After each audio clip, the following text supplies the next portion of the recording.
That dude. What? Yeah, he's alright. What's up, yo? Ya Clout Podcast in the building. Your boy Mike Sears, as always, got my people with me. Marvel 31. How you doing, sir? Oh, good, man. Oh yeah. From Northern Ireland, my brother Ross Hartley. How you doing, Yo, bro? I'm doing well, thank you. Yeah. West Coast, my nigga Ricardo, cold chilling. What up? What up? Yeah. Got 2 viewers so far. 3 viewers. Yeah, man. Today we're going to be reviewing classic album, West Coast, Inglewood, California, to be exact. Mack 10 with his self-titled album, 1995, man. Oh, yeah. Can't wait to dig into this. Yeah. Yeah. Like we do every show, man. I'm an artist we didn't talk about yet. How do y'all get into Mack 10? How was you introduced to Mack 10? Ice Cube's B-sides, man. Oh, What was the remix that he did? What can I do? Something Yes, like what that? can I do? Yeah. Yeah, but I didn't really pay attention to him till this album dropped, and Faux Life was like all over the West Coast. oh, Faux wow. Life was huge. The single. That's when I really started paying attention to Mack 10. Oh, yeah. For me, it was a Friday soundtrack. Oh, yeah. All right. What's the name of that song, guys? What's the name of that? Take a Both of hit. them.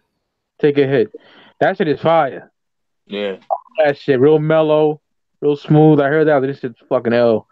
And then one day, I seen a Faux Life video. And shortly after, like I do every time I seen something I liked, I had to get the tape.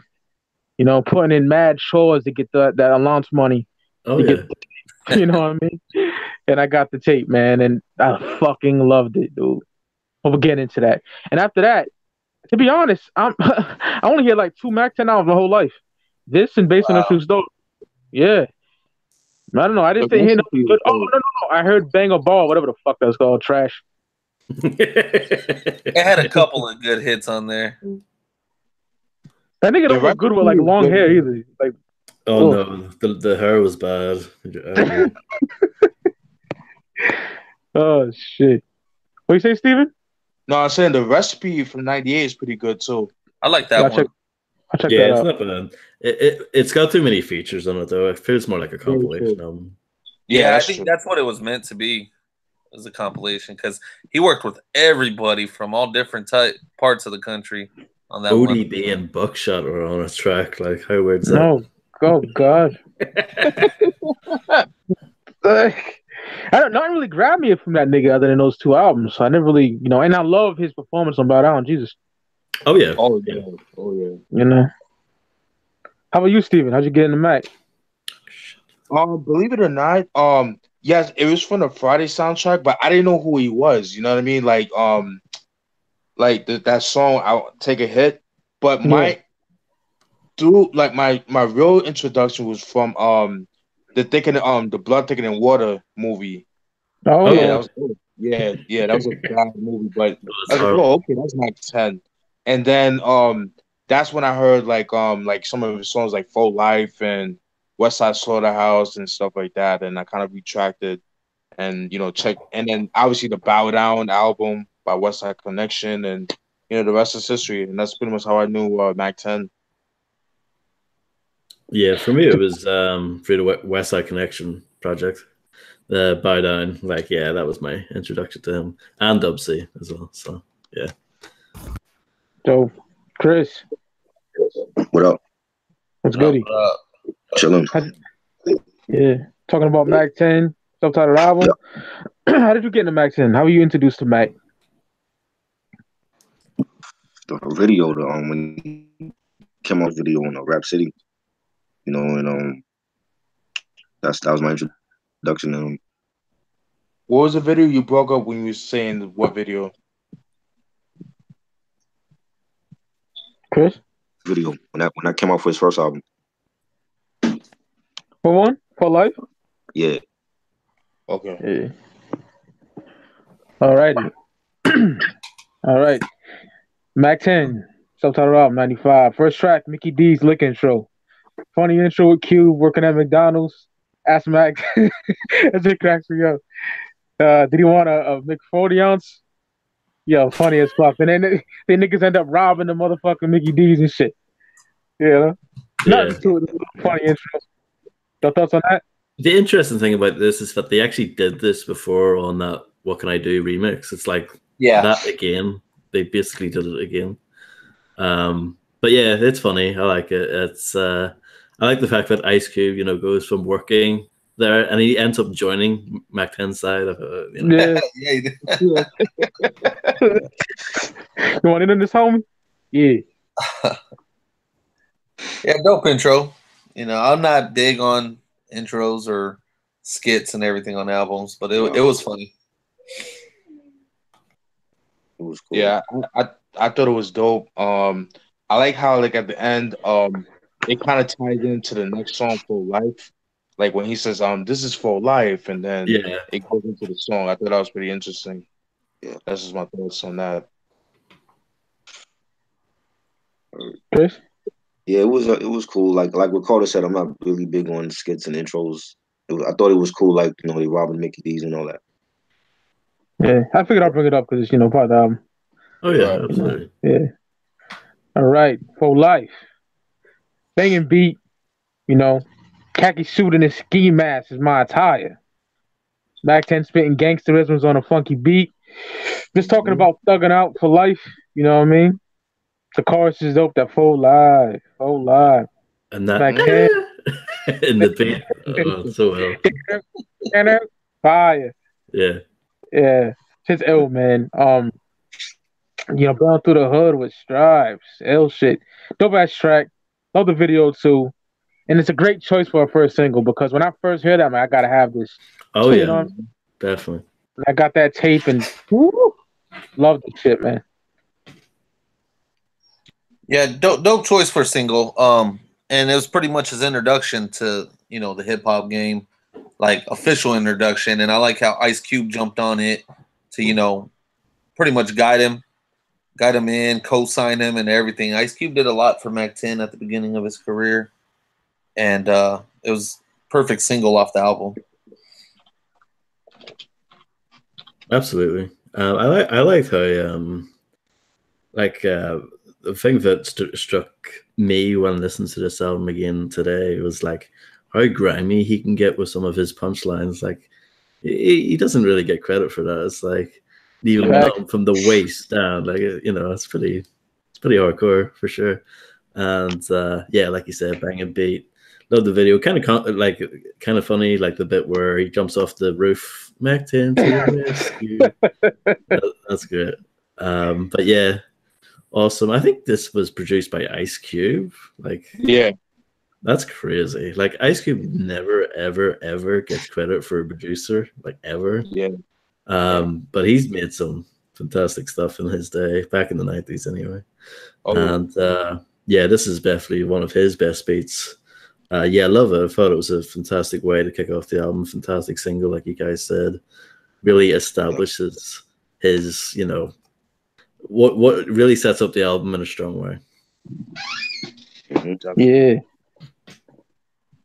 You go, Chris. I thought it was a banging track by Ice Cube. I liked the video when it came out. The part where Mac 10 says, "Saw your bitch at the store, could have took her, but niggas thought they handcuffed their hoes like TJ Hooker." Fool, I'm a bitch, you could bet. I can dance on the water and not get wet. Love it, man. Great way to start the album off after the intro. Yeah, I definitely agree with you guys. Dope way to start the album. Dope single. Dope production by Ice Cube. Like Ross said, Ice Cube doesn't really get the credit. He doesn't get the recognition as far as a producer. I mean, the stuff that he's done for the Lynch Mob and countless other acts, Caution, stuff like that. KD. Love the line where he says, "Khaki suit, ski mask is my attire. With my luck, cut my chucks on the barbed wire. Full way you keep it, rims and tires. For your life expired. I'm as nutty as Michael Myers." That was pretty dope. You know what I mean? Very, very dope. That's just my thoughts on that. Everybody went on For Life, right? Yep. Yeah. All right. Wanted Dead. Wanted Dead, man. Incredible beat. Love that West Coast wine. There's the synths. That shit is so ill. Dope story about a high-speed chase / shootout with the cops. And I'm running. Freeze was the only order. Capping their asses as I hit the border, you know. Dope shit. Dope storytelling track. Really ill. Love it. One of my favorite tracks on him, man. Wanted Dead. My thoughts on that? Yeah, dope track. Shows his skills as a storyteller.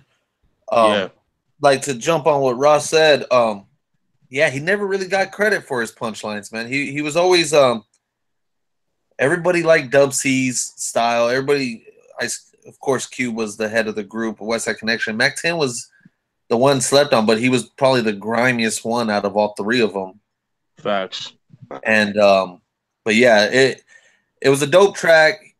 Kept it gangster with it. You know, most West Coast artists don't get into the storytelling much unless you're like a Too Short or somebody. But yeah, he kept it hood as fuck and with a dope twist on the story. It was cool. Yeah, this song, I always categorize songs like this as like action songs. You know what I mean? It's like a scene from a movie. You know, you could like picture scene by scene going. Exactly. Blasting it one time through my back window and all that kind of shit. Like, yeah, it's just a really hard song. But the beat is kind of mellow. It's kind of like an interesting contrast between what's going on in the song and the beat. But I think the beat kind of signifies that like he got away. You know what I mean? It's like, you know, it's kind of like a chill vibe for that reason. Really like the song. I think it's great. It's like a really nice come down from Full Life, which is banging, and then you got Wanted Dead, which is like still gangster, still very you know, actiony, like I said before, but yeah, more mellow beat. I like the song a lot. Yeah, the banging track. I like the melody, the storytelling. You know, rapping about being on the run from the cops, and you know the part where he says, "For real, that's how I would be living like a G. It's better them than me facing strike number 3." Great song, man. Love it.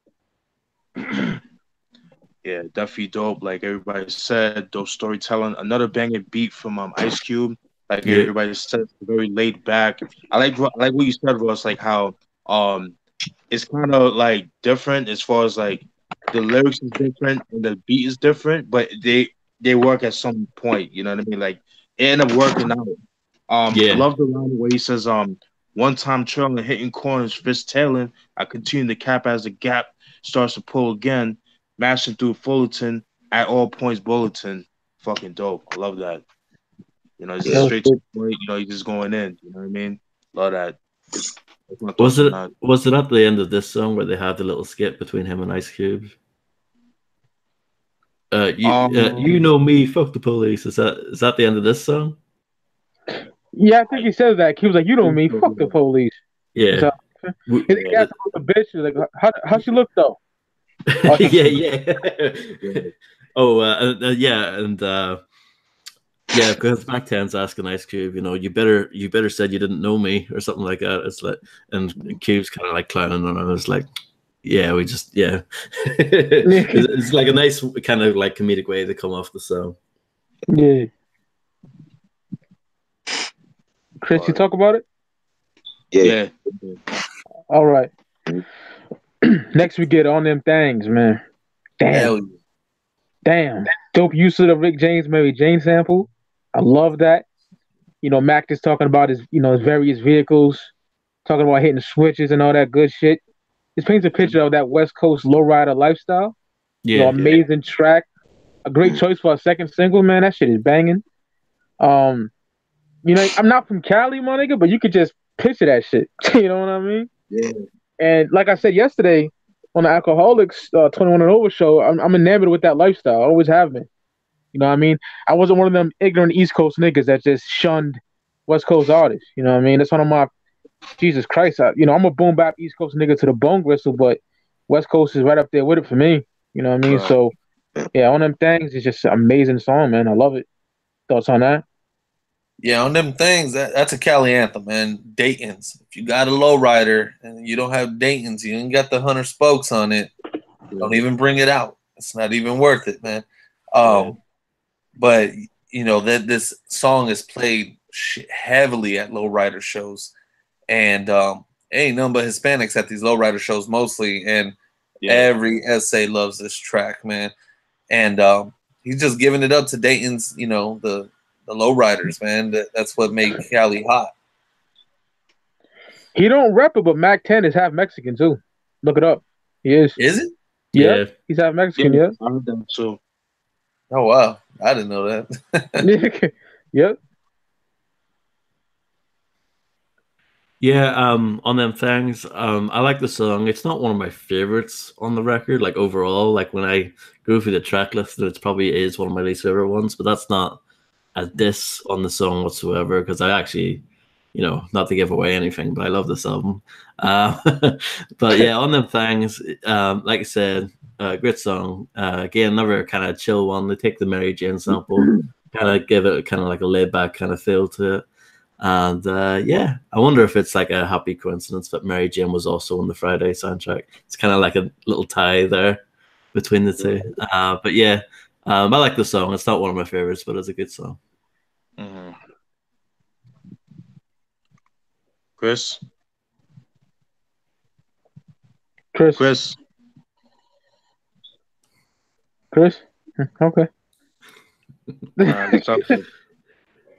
Yeah, I agree with Ross. It's not one of my favorites, but it's not a bad song. It's a dope song. Excuse me. Yeah, so like I said before, yeah, with this song, it's not one of my favorites, but I do appreciate it. You know, just the him just explaining how the car culture in California is with the Daytons.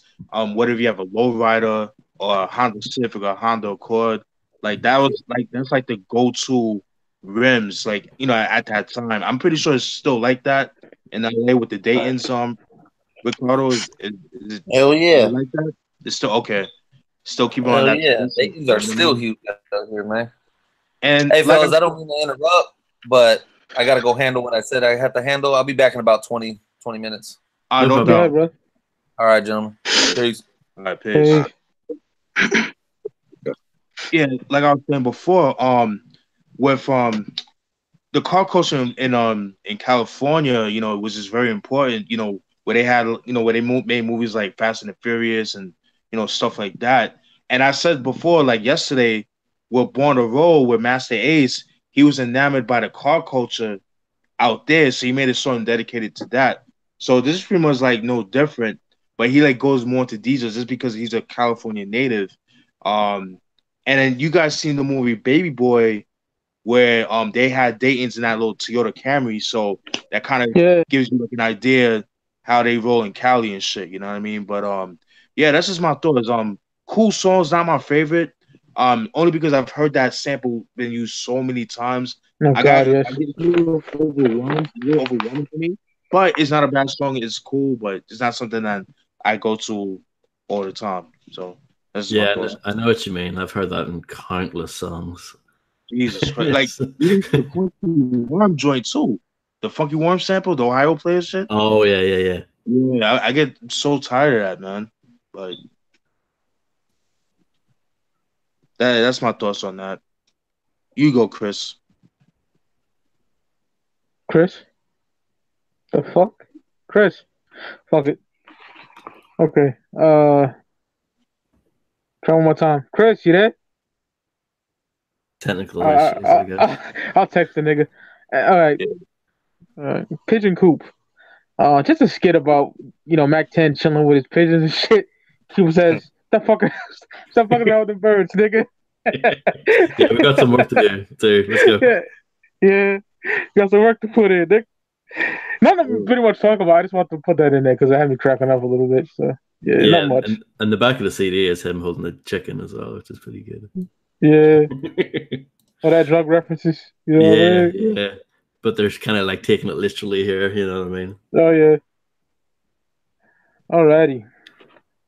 Your thoughts on that, Steven? Not much, right? Yeah, it's not much. Just him. He's on his ghost dog shit right there. You know what I'm saying? But Yeah, yeah, but not much to it. It fits in And well with the next track. It's a good yes, intro. yes, I agree with that. alrighty. Now we get to Chicken Hawk. Damn, dope beat by Dr. Jam. And Dr. Jam did some amazing work on motherfucking Shock of the Hour. Oh yeah. Yeah, and it's Oh yeah, on and stuff like that as well, which we yeah, reviewed recently. yeah. We did that recently. That was a blast. Mac 10 is talking about robbing drug dealers for cocaine keys, man. Keys of coke. You know what I Yeah. mean? Feeling lucky as a 4-leaf clover in a Range Rover. Like Ooh. Ross was right about his lyricism, man. His punches and just the way Hmm. he said shit. He said simple shit, but it's so ill. You know what I Yeah, Yeah. mean? exactly. Yeah, my Kind of thoughts on Chicken Hawk. Ice Cube in that way. You know what I mean? He had like Ice Cube's not like this crazy rapidly, miracle spiritual bullshit rapper like that, but it's Yeah. just like simple shit that makes you just go, oh, that's dope. You know what I Oh, mean? yeah. Which is like some of my favorite shit. You know what I mean? Like I love Oh that hell stuff. yeah. A lot of my rappers don't rap like cannabis like, you know what I mean? Oh yeah, Yeah. yeah. Not everyone could be like a Raz Kaz or a Chino XL or something like that. Yeah. It'd be Uh, quite boring if everybody was like that. Honestly, like okay, like there's no versatility. You know. Facts. exactly. That was what was so good about the '90s. Everyone had their own Exactly. style. But yeah, Nowadays, not so much. no, everyone wants to be on Atlantis dick, but yeah, that's a topic for another Yeah. day. But yeah, Chicken Hawk, yeah, really good song. I love the beat. I love that, like it sounds like an eagle in the background, that caw, in the background. It just makes the song sound. It's like on a grander scale. You know what I mean? It just helps elevate the song. And yeah, like you said, real gangster track. Some of his grimiest lyrics on here, talking about body bagging people with his Magnum and shit like that. Yeah. Yeah, really dope song. Love it. It's one of my favorites on the entire album. It's really good. Hmm. Definitely. Probably my second favorite song, man. Definitely. Yeah, this is a pretty dope track. Like everybody says, it's just him talking about sticking up, drug dealers, type of shit. You know what I'm saying? Like him selling weight, but then also him, robbing them, like skimming, drug dealers and shit. So, which happens all the time. You know what I mean? We all know people that have done that before. At least I could say I know a couple people that did that. Oh, I know that. Yeah, Possibly. you know what I'm saying? Yeah, it's Snake ass crazy. niggas. Yeah. Not something to brag about, but that's just what it is. Sure. Yeah. But yeah, that's just my thoughts on that. Pretty cool track. Another thing that I just wanted to mention, I think the title that he gives himself, the Chicken Hawk, it's kind of like a play on words. Like obviously at face value, it's like just two different bird species together, but the hawk also means to sell. You know what I mean? So he's selling Yeah. chickens, he's selling coke. You know what I mean? I thought that was pretty clever. Oh, that Mm-hmm. is. Yeah, man. That's fire, man. Chris, Yo, everything good now? yo. Go ahead, Steven. Yeah. No, I was just saying it's funny you said that, Ross, because it kind of reminded me of Sibo's Birds in the Kitchen, which he talked Oh about yeah. the same exact thing. So I thought that was pretty interesting that you said that. Hells yeah. So, Chris, what's your thoughts You on on Chicken Hawk? Yeah, but give your thoughts on them things too. Oh yeah, on them things. Oh yeah, I remember this video. This dope, funky track, and I like the guitars in it. And the part where Mac 10 says, "I won't hesitate to let loose. Niggas broke the gang truce, but I still roll my deuce that hang like a noose." Love that track.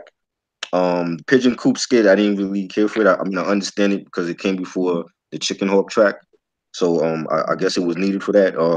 Chicken Hawk, I love the track. I love the chorus by Ice Cube. The part where Mac 10 says, "It's on 20 grand. I spot a bird in hand as I spread my wingspan. I swoop ready to land."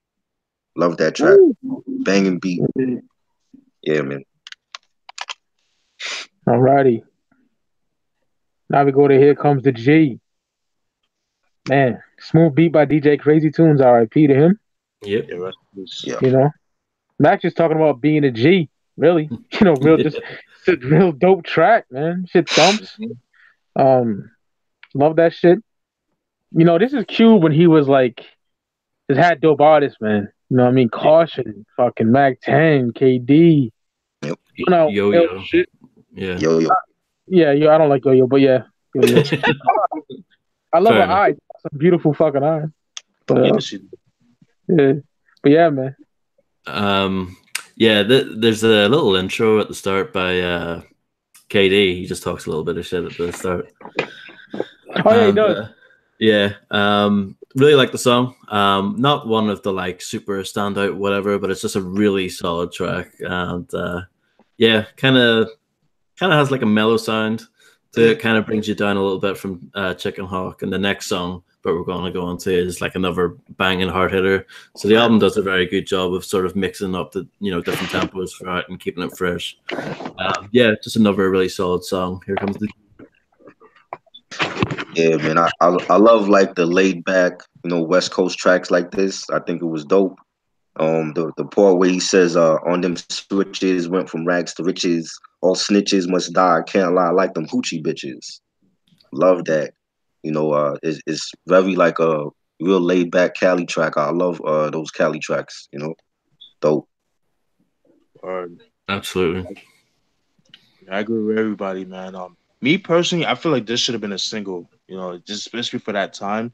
Just him talking about the hood and him repping his set and all that stuff, man. I could just see him just like, just him walking down the street, down the block, and you see a whole bunch of bloods like right, behind him and shit, just throwing up their flags and shit like that. Like just has that dope feel. Oh yeah. Dope use of the Patrice Russian sample that's been used a lot, especially in the West Coast. It's been used by Junior Mafia, if I Can See You Tonight, or I Need You Tonight. It's been used for that. Yeah, mad people use that shit, but very dope use of it. Crazy Tunes, rest in peace. Dope producer, dope DJ, very underrated. Known for his work with Dub C and the Mad Circle and countless other people, man. Recipes of Crazy Tunes. Yeah, that's my thoughts on that. Oh yeah. Chris? Oh, you talked about it, right? Yeah, Yeah. you talking about it. Yeah. All right. Whew. Next. My favorite song on the whole album. Oh yeah. Westside Slaughterhouse, man. Westside Slaughterhouse. Yo, the backpacking niggas, the strictly underground East Coast niggas might get mad at me, but this is a track you can say where West Coast niggas can go head to head with the East Coast niggas around this time. Like lyrically, they were bringing it on here. They were bringing it on him, man. They tracked the Common over I Used to Love Her. You know, they probably took it the wrong way. You know what I mean? Which I think they did. But like I was on the show yesterday, even though Common kind of gave it to him, I like Cube way better. And I was on Cube's side. I'm like, yo, who this nigga? Go eat some tofu and rub some cocoa butter on yourself, nigga. Like, fuck out of here. Even though I love Common, but at that time I was all Cube, my nigga, Yeah. But man, what a fucking track this is, man. What a track this is. Cube used to love her, mad because we fucked her. Pussy whip bitch with no common sense. The hip hop started in the West. Ice Cube bailing through the East without a vest. That shit was tough. Oh yeah. Dub C killed this shit too. So, he did. Oh yeah. So cuts you deeper than Vanessa Del Rio's vagina. Yeah. So I'm grabbing my rusty screwdriver in case I gotta cut you deeper than Vanessa Rio's vagina. Yeah, that's it. That shit was fire. That's that bitch from what, the 70s or some shit. Yeah. I've seen that bitch before. 80s. Yeah.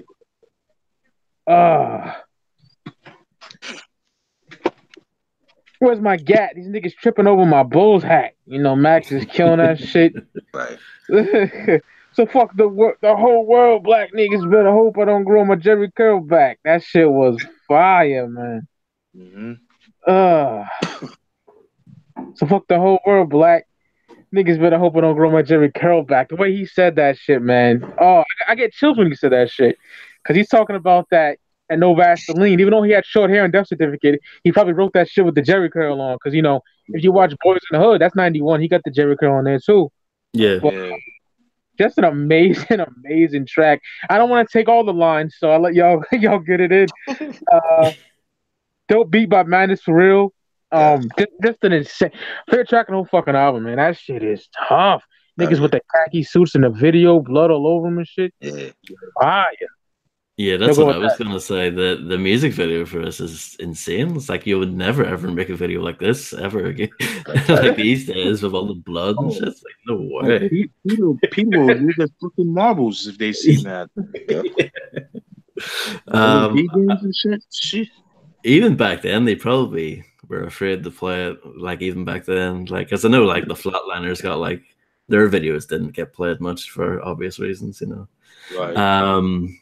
But yeah, love the song. It's fantastic. It's really, really good. I love that they kind of rap over kind of like a boom bapish kind of beat. And I think that's them trying to say is like, yeah, we can take your style and do it better than you kind of thing. Yeah, I love it. It goes hard as fuck. I love the fact that the song doesn't really have like a chorus or a hook or anything. It's just those three trading verses with each other. It's awesome. I love it. And it's a pretty long track as well. It just goes on. It's like 5 minutes of them just, you know, constant bars. Yeah, love it. Phenomenal track. great shit, Ross. Hell yeah, brother. Like I said, they can go toe to toe with the East Coast niggas when they did that. Yeah. That was fire.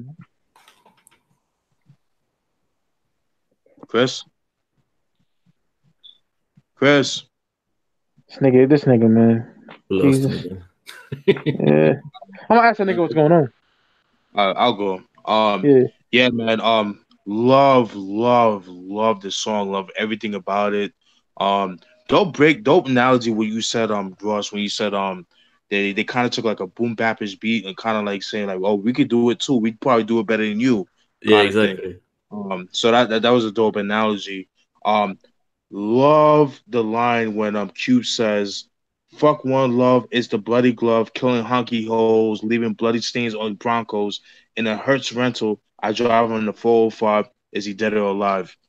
Oh my god, son! Like he just annihilated Nas, yo. Like, and because everybody focuses on just a common joint, but just some of the shit that Cube was saying, that Dub C said, like you guys said, so I'm grabbing my rusty screwdriver in case I gotta cut you deeper than Vanessa Del Rio's vagina. I mean, that is just fucking phenomenal work, man. I mean, I love it. The video, everything about it. Like I said, I think Peter, if they was to see that video, I'm pretty sure they seen the video, they would have fucking lost their fucking marbles on that.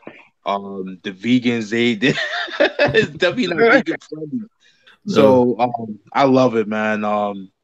This is when, you know, hip hop and lyrics mattered. You know what I mean? Like, not no fucking Twitter bullshit. Now, if we had an issue with you, we're gonna talk about it on record, and we make a video about that. I love that. You know what I'm saying? And I know this is kind of an old beat, but I'm glad that, you know, MGK did the song towards Eminem, how they were supposed to do it. He did it old school, made a video about it. I know niggas hated on it, but I liked it. You know what I mean? Same concept with this. I was bitching you had a video for that. Same thing with Cypress Hill with No Rest for the Wicked. I wish there was a video for that. Yeah, you know, that would have been so fucking dope. You know, just them like burning like, you know, the Colorado Rockies fitted that Ice Cube was known to wear at that time, or even the Raiders joint. You know what I mean? Just something, you know, that would have been dope. But overall, man, definitely with the standout track of the album, my opinion, is what made the album for what it is. Also, too, this is pretty much like the beginning of Westside Connection as a group. Like people seeing them for the first time as a group together on Wax, and I thought this would be like a dope introduction to Westside Connection, and kind of sets the tone of what's to come in the next year of '96, which they dropped Bow Down, which we would have to do a review on that someday. Oh yeah, I'm definitely be down for that. So yeah, that's just my thoughts on Westside Slaughterhouse. Yo, welcome back. Welcome back. What's going on, Chris? What's going on? Signal? The Wi-Fi, yeah. Wi-Fi's a motherfucker. Yeah, When it rarely, I saw in Ross from the PlayStation when it happens. It rarely happens. When it does, it's a bitch. Yeah. Yeah. And the weather too. The weather's like real cloudy and rainy and shit. Oh god. All right, you need to cover Westside Slaughterhouse, right? Oh yeah. Yeah, I love the video when they used to play this all the time, and they were like in the meat factory and just cutting up meat with the blood on the aprons and shit. Love Yeah. that video. And I think Dub C and Cube killed the track. Like I think they overshadowed Mac 10's verses on here. And the part where Cube says, "All you busters want to diss the Pacific, but never get Pacific." That's Yeah. a direct shot at the East Coast. You know what I mean? And that's true. That's so true. Love that. Love the track. The banging beat. Like that's one of my favorite songs on this album. Yeah. Definitely. Sporting a beanie like Marvin. Yeah, WC killed that shit, man. Steven, before I go to the next track, I gotta ask you, did this Nas on here? Yeah, because when they said "fuck One Love," this song "One Love." Yeah. Okay. You know what I mean? Yeah. Okay. You know, that was That's one of crazy. his singles. That was a single. You know, it's one of the singles of the Illmatic. So that's why I said "fuck One Love" is the bloody love. You know what I mean? So it's kind of like a knock towards Nas and shit. So Right. that's how I took it, anyways. Yeah, probably. Yeah, Q-Tip got ate like a Lunchable too on on the Bow Down album. Jesus Christ, they were hard at that nigga. I once knew a bitch by the name of Q-Tip. Q-Tip. Don't see niggas dog scrapping, man. Just Mac 10 and Q trying to calm down their dogs. You know what I mean? Not much, dude. I just put it down because it's the album. No thoughts on that. Probably, huh, gentlemen? No thoughts on that. Yeah, no.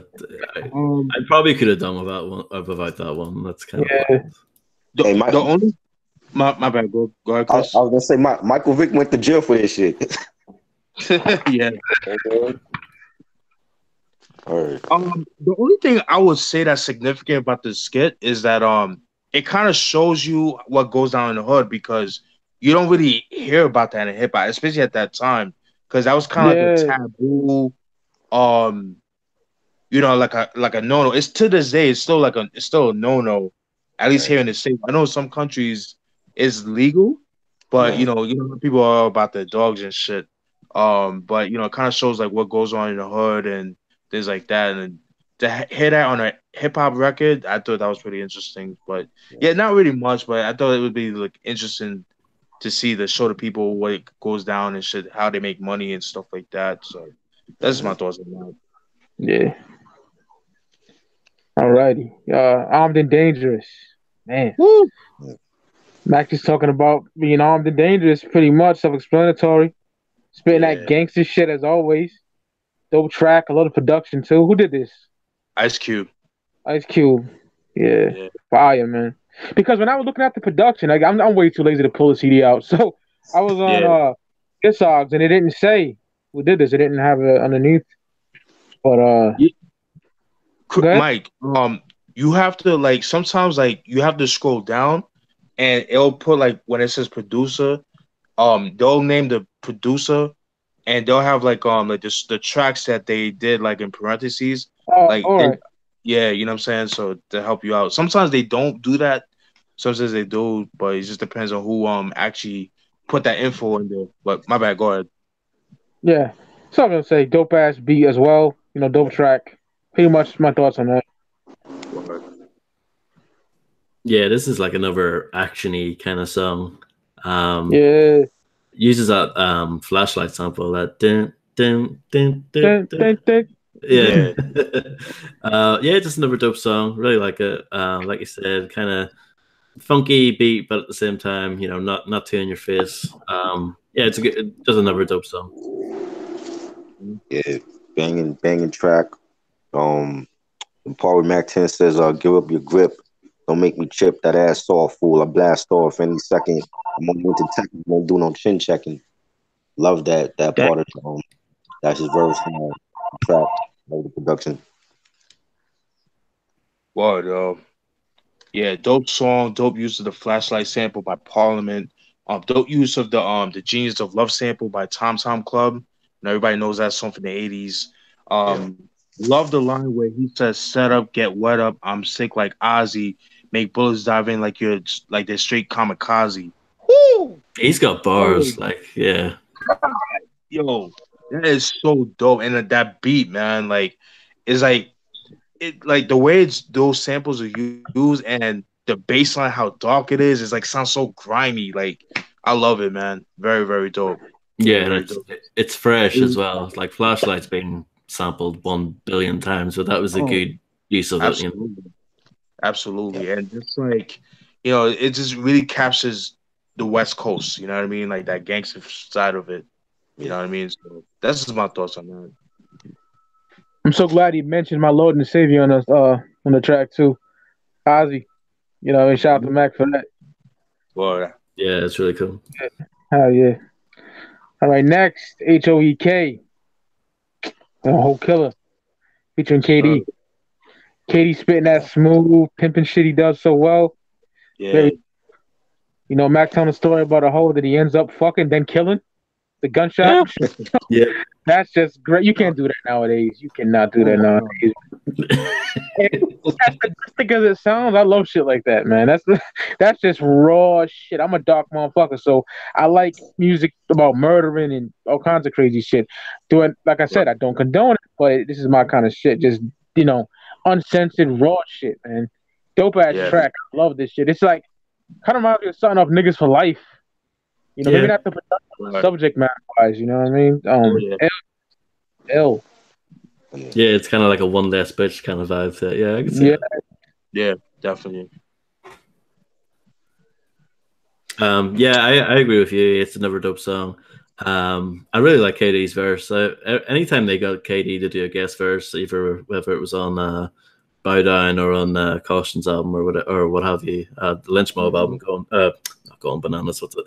Planet of the Apes. That's what it's called. He always lays it down. I always thought he was a very slept on MC. Facts. And I like the song because even though the title kind of gives it away, I love the fact that it's like when you first listen to it, you think, oh, it's going to be like the typical kind of sex song, you know what I mean? Fucking her, nutting all over her, blah, blah, blah. But then it twists, you know what I mean? It's like, oh shit, then it gets really violent, you know what I mean? I thought that was dope, you know what I mean? Because they were so used to like that stereotypical sex track, but then they kind of did a twist on it, which I thought was cool. So yeah, really like the song. Yeah, man, this shit, like banging. I think KD stole the show, but I like Mac 10's verse. He says, I knew this girl named Wanda that drove a Honda wagon, a badass bitch, but always bragging about this, that, and the other. It's like every nigga balling was her big brother. Love that shit. Storytelling track. Love it, man. Dope beat. Yeah, man. Very dope song. Fucking Mac 10's on this Frank Zito shit here, man. My maniac knows what I'm talking about. KD, man, I think he stole the show on this song. Love the line where he says, it's on like that, always looking for some action, making them never breathe again, like that whole Tony Braxton. Like, Jesus Christ, like if he was to put that song out today, like niggas would crucify that nigga. Like, are you kidding me? I mean, this shit is so dope. I love it, man. I fucking love it. Fire. Yeah, my thoughts. Motorcycle outside. And KD is slept on. Like I never saw that album here in New York in any of the record stores. Oh yeah, Ask Gas or Cash. Yeah, it's really rare. I get that. I'm gonna have to cop that because I really want that. I want that for a long time now. But that's I'm not that suck my dick. Hopefully we can do a review for that someday as well. Oh yeah. Oh yeah. Yeah. Once I get the CD, I feel better having that motherfucker in my possession. Oh yeah, absolutely. I told Steven, I seen some bootleg ass version of that. I'm like, yo, this niggas is whack, man, on eBay. Oh god, I hate that. Yeah. I got lucky and I got it for $17, but I definitely lucked out. It was like $14. I would definitely buy it for that bunch because it's rare as fuck. You know what I mean? Yeah, I got it for about that price as well. Yeah, man. Shout out to Big Lee Jones 187. That's where I got it from. Yeah. Talk to nigga in the pen. Like a nigga in the pen that just got out. He hopped to the car, that nigga. Billy Jones got that work. Oh yeah. But I'm so happy that he did Gigolos Get Lonely too. That's oof. Oh yeah. Yeah. Songs of all time. I love the time, man. But yeah, man. Next track, 10 million ways. Dope track, just some more gangster shit from Mack 10. This ain't crime pays in 10 million ways, whether it be robbing a nigga or what have Yeah. you. You know what I mean? Dope track. I fucks with it. You could tell Mack 10 was like robbing niggas back in his day. You could just tell, man. You know niggas that were really about it. You sound like you definitely was. Yeah, absolutely. Yeah. Inglewood blood niggas. So yeah. That's on that track. Yeah, this is one of my favorite tracks on the album. Actually, I think this is a really underrated one. I love the beat. I think it's really banging beat. Apparently, Discog says Mack 10 produced this. Did he? Yeah. No. In the notes, in the liner notes it says Ice Cube. That makes more sense. Yeah. But yeah, really, really banging beat. The bass line's very kind of Cypress Hilly. You know what I mean? It's that sort of funky kind of vibe. Really good, and yeah, really enjoyed the song. Yeah, dope beat. The part where Mack says, "From 10 to midnight, make sure my shit tight. Mapped out the lick right so that I hit right." Love that. Dope hard track. Love it, man. Dope. And the chorus is sampled from Friday, of course. Yeah. Yeah, very dope song. Like Mike said, shows 10 million ways to make money. Whether you rob niggas, kill niggas, sell drugs, what have you. Of course, the illegal way. This is what he's talking about.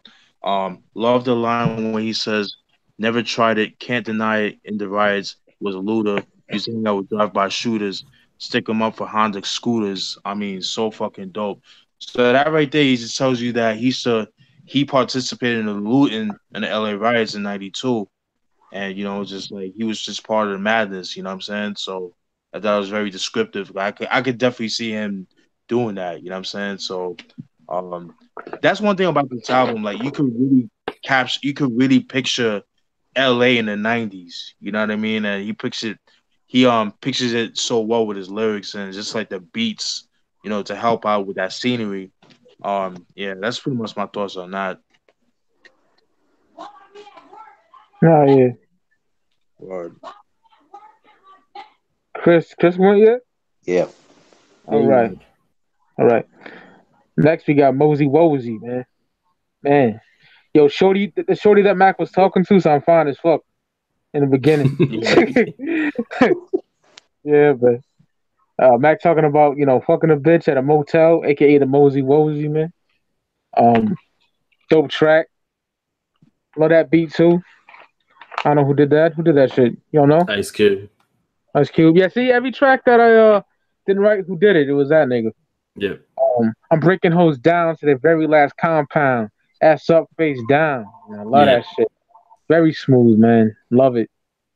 My thoughts on that. Mozi-Wozi.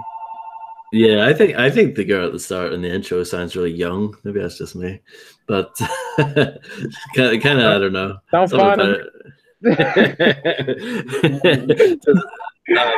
Can't help but think Mack 10 sounds like such an asshole at the start, though. Yeah. I want to fuck. You ain't my homeboy. Yeah. I got a boyfriend. He ain't my homeboy. Fuck it. Yeah. Like Pac said, fuck your boyfriend, bitch. I want some ass tonight. So, but I don't think it's supposed to be taken seriously. Like I don't take any of the skits really in this seriously. I don't know. They're kind of.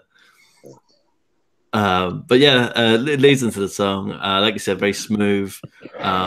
This is more of like the typical kind of sexual track that Ho Killer wasn't really. That this is more typical. It's good for what it is. It's not one of my favorites on the album. I'm not like crazy big in the sex songs. It depends on how they're done, but it's not a bad song by any means. And yeah, like I said, the production is like a perfect match. So it's well made. It's a well made song. Yeah, beat some gangster shit here. I like the poet Mack says 365 on the lookout. I took out niggas for they loot when I drive by I shoot.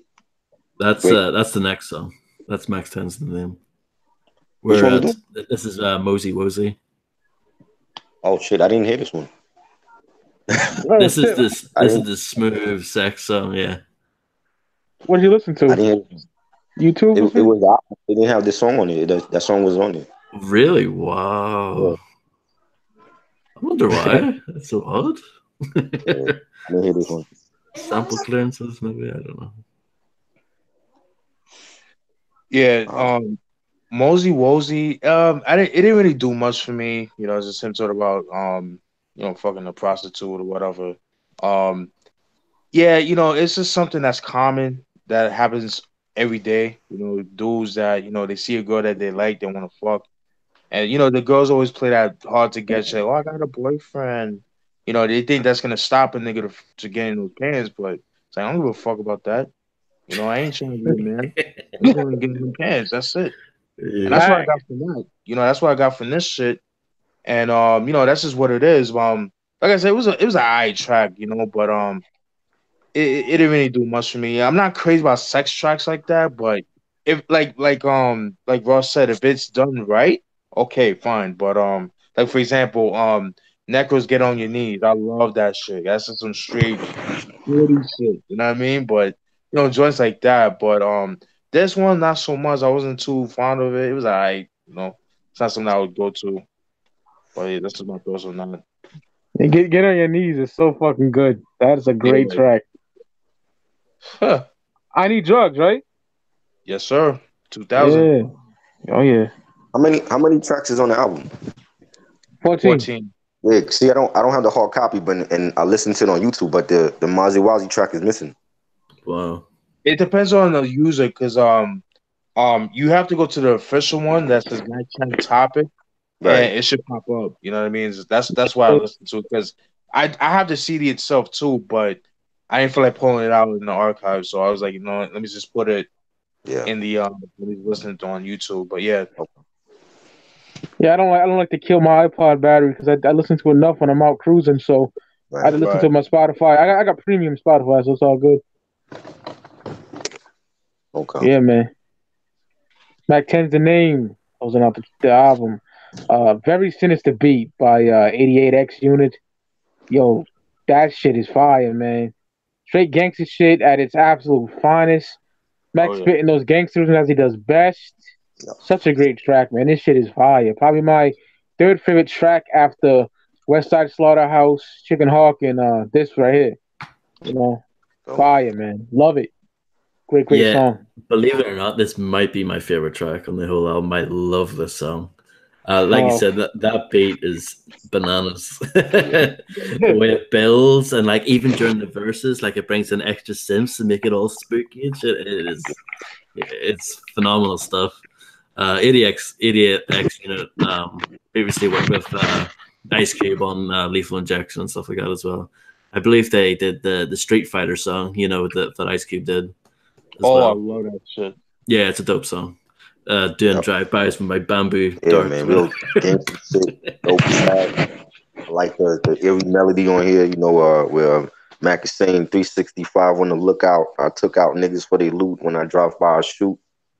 Great way to end this the album. I think the album is a classic to me, West Coast classic. Yeah. Yeah, definitely a dope way to end the album. Very dark beat. Is him talking about having a shootout with the cops. Definitely a dope way to end the album. You know what I mean? I could just picture this shit, like, just him. He's on the run. The cops catch up to him, and then he's having a shootout, and then from what it sounds like he died. He got killed in the shootout. That's like based on some of the like by the end, towards the end of the song, it sounds like he got killed. I could be wrong about that, but I just think it's just based on the listener's imagination, what you thought of it. Yeah. That's what I got from that. But yeah, definitely a dope track. Definitely one of my favorite tracks of the album. But for me, Westside Connection is Westside Slaughterhouse is my favorite song off the album. But yeah, that's just my thoughts on that. Yeah. And he lives All off right. dirty licks as well. You know what I mean? He lives from robbing people. Yeah, Basically. that's what I mean. You know that nigga did that before. You can just tell. Yeah. Them Griselda boys, they about that life. You know, you could tell niggas that are really about that life, and Mac was definitely one of them niggas. You could just tell. Right. You know what's crazy though? The fact that he's the only blood nigga in the group, because Dub C and Ice Cube are Crips. Ice Cube's a Crip? From what I heard, I don't know. I don't know if that's true, but I heard Oh, something about he was like affiliated with them niggas and shit. No one does a C walk better than Dub C. oh Yeah. God. God. Alrighty. Speaking clout rating, I'm giving this motherfucker a 5. I have to. It's just Yeah. it's so great. You know what I mean? There's maybe one track I'm kind of about, but I like everything on here. You know what I mean? Right. Yeah, I mean, even like I would say the two songs that I'm like not as enamored with are On Them Thangs and Mozi-Wozi, but they're not bad songs at all. Like they're not skip material. I'll listen to them fine. And yeah, and I think they're well made songs. You know what I mean? It's just I prefer everything else on here. But yeah, like the album starts off so well with Faux Life. You know, like the big single, banging song, and then you've got loads of great tracks there, like Chicken Hawk, and you know, then you've got songs like Westside Slaughterhouse, which is incredible. You know, and it ends off really strong too with Mack 10's name. I just think it's an awesome album. It's not too long either. It's like 48 minutes or so, which is like perfect length for an album, if you ask me.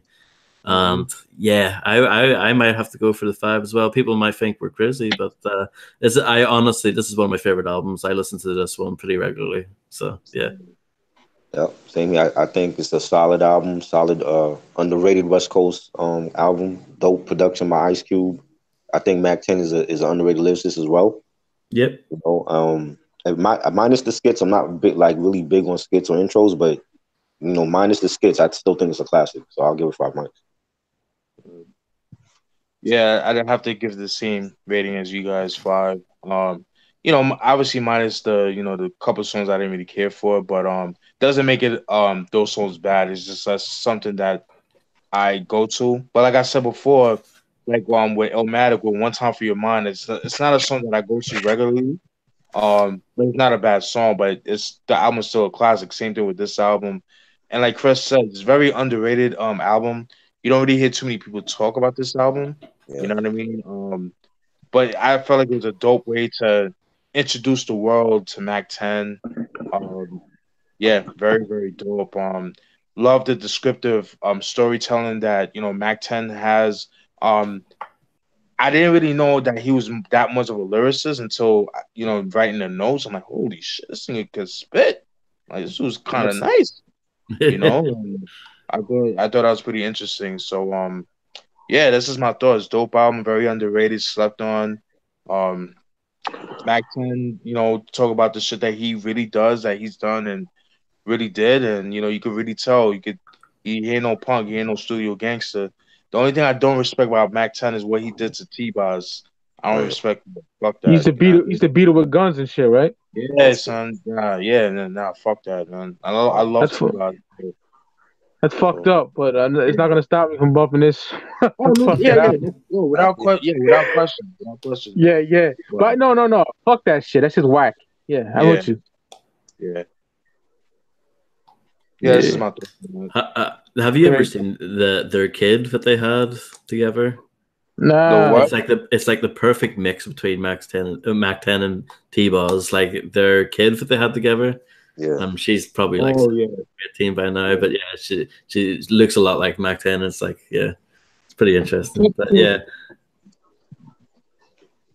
I know T-Boz is Steven's favorite, man.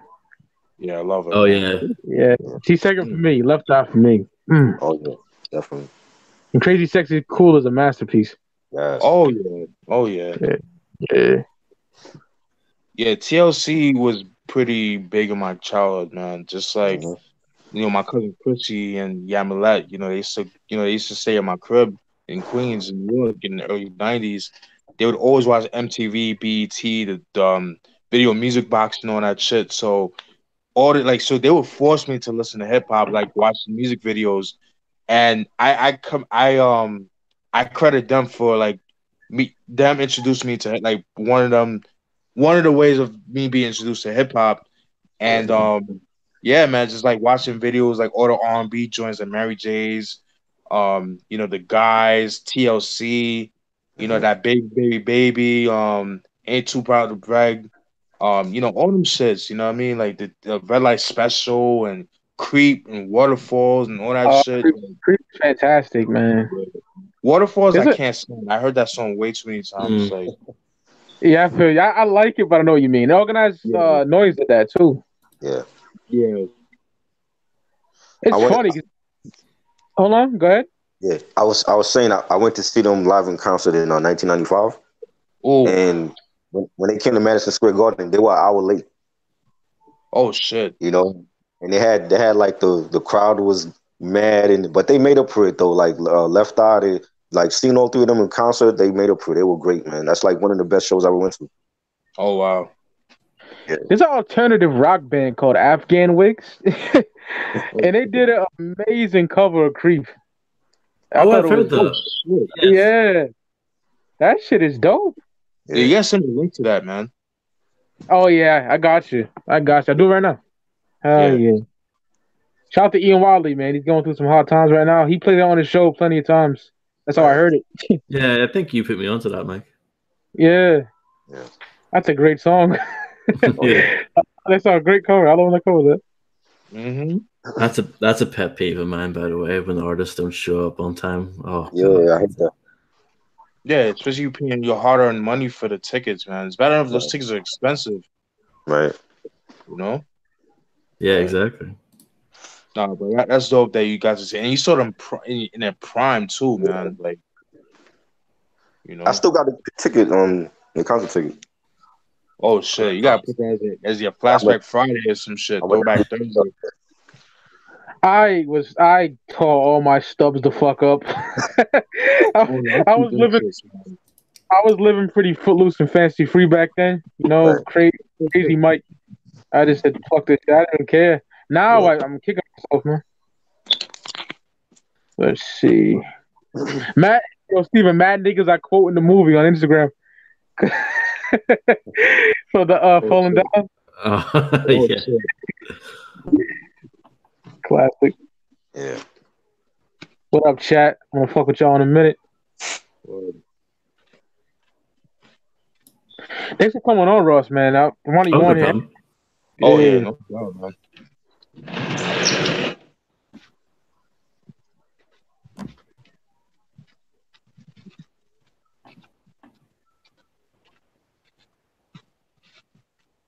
Y'all got any questions?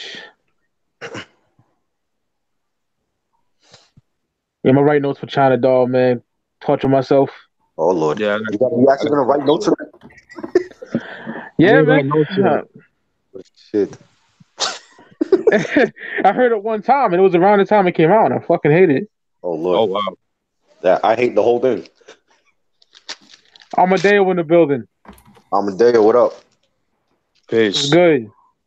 Italy. Yeah, Notorious K.I.M. was a better album than China Doll for me. Oh yeah, hell yeah. Way better. Yeah, man. Killer Tapes, ain't see you in a minute. What's up, brother? Yeah, I know. He's man. Where you been hiding, Killer? Oswaldo. Yeah. Waldo, what up? Yeah, Killer Tapes. Yeah, he's a family man himself, so I can imagine, him, family life, just consuming his life. So.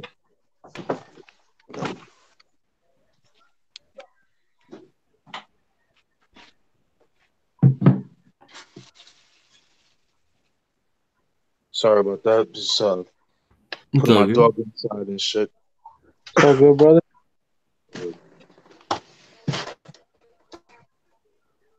Ten niggas here. No one's talking. Brandon. Oh, sorry. I was just gonna say. I think the only song I heard from China Doll was the one with DMX. I think that's the only one I heard. Yo, I don't remember that. That's how crazy. That's how long. I remember 2 songs at the hot spot at the bar, y'all, not trash. And then I remember, I think Bleak was on there or some shit. I bet it's vaguely in my memory, my nigga. Oh shit, Bleak was on the album. Yeah, Bleak is on there. I believe so. Oh shit. Again, that tells you how much I remember about the album. I just remember Hot Spot. You know, and like I told you guys on the show before, like I remember like back in '99, in the hood, I used to always see the Flesh of My Flesh, Blood of My Blood, billboard, you know, for the billboard and shit, as well as China Doll, and the way they was fucking promoting that album was like, yo, this is a hot album, and it actually was successful, but the album sucked. Dude, Il Na Na is fantastic. Oh yeah. Fucking love that album. Silence. Oh my god. Yeah, Broken Silence is fire. BK Anthem. Oof. Oof. And Foxy spits that 730. gully shit. Yeah. That's fire. I don't know. It seemed like 1999 for some reason. When it gets like That's certain. Oh shit. Oh shit, there you go. Yeah, after a long drunken high night, those went in the trash. I was stupid back then. But you saying about 99? No, I was just saying, like, it seemed like for 1999, depending on the artist, it seemed like for mainstream artists, that was kind of like a graveyard year for them. Like, meaning like they didn't put out good albums. Like the albums didn't really sell very well. Right. You know what I mean? Like, it's not an album. Those are not albums that, you know, people go to. It's like, or they talk about. You know, prime example, you know, Puff Daddy with Forever, Mace with Double Up, China Doll, obviously, you know, shit like that. But underground hip hop, yeah, that was a dope year. Oh yeah. You know? But 2001, no, I fucking worship that album though. Oh yeah. And you had like No Limit, Top Dog and stuff like that too. Yeah, Ten Phase, that's on the ground, but still, that shit is amazing. Yeah, Seven Sides was huge though. That was big even over here. I remember it was in like a Lugz commercial back then. I remember that shit. Ding ding ding ding. Yeah. And I'm pretty sure when we did all the '90s years, Murder Music is my favorite album in '99. Oh yeah. That Black on Both Sides of Chandler Fairs in 2001 is my favorites. Like top 3. Fuck. Oh yeah. Brandon Harvey said, "Did we like any other Mack 10 albums?" I only heard 2. So the second one, True Story. Based on True Story, yeah. That's fire. Yeah, it's pretty good. It's not as good as the first one, but I like it. It's good. Right. Yeah, his first 3 albums I like a lot. Based on the True Story and the Recipe, those 3 albums I like. Everything else I didn't really care for. Yeah. The only other one I heard was Paper Route from 2000. Not very good. Give that one a thumbs down.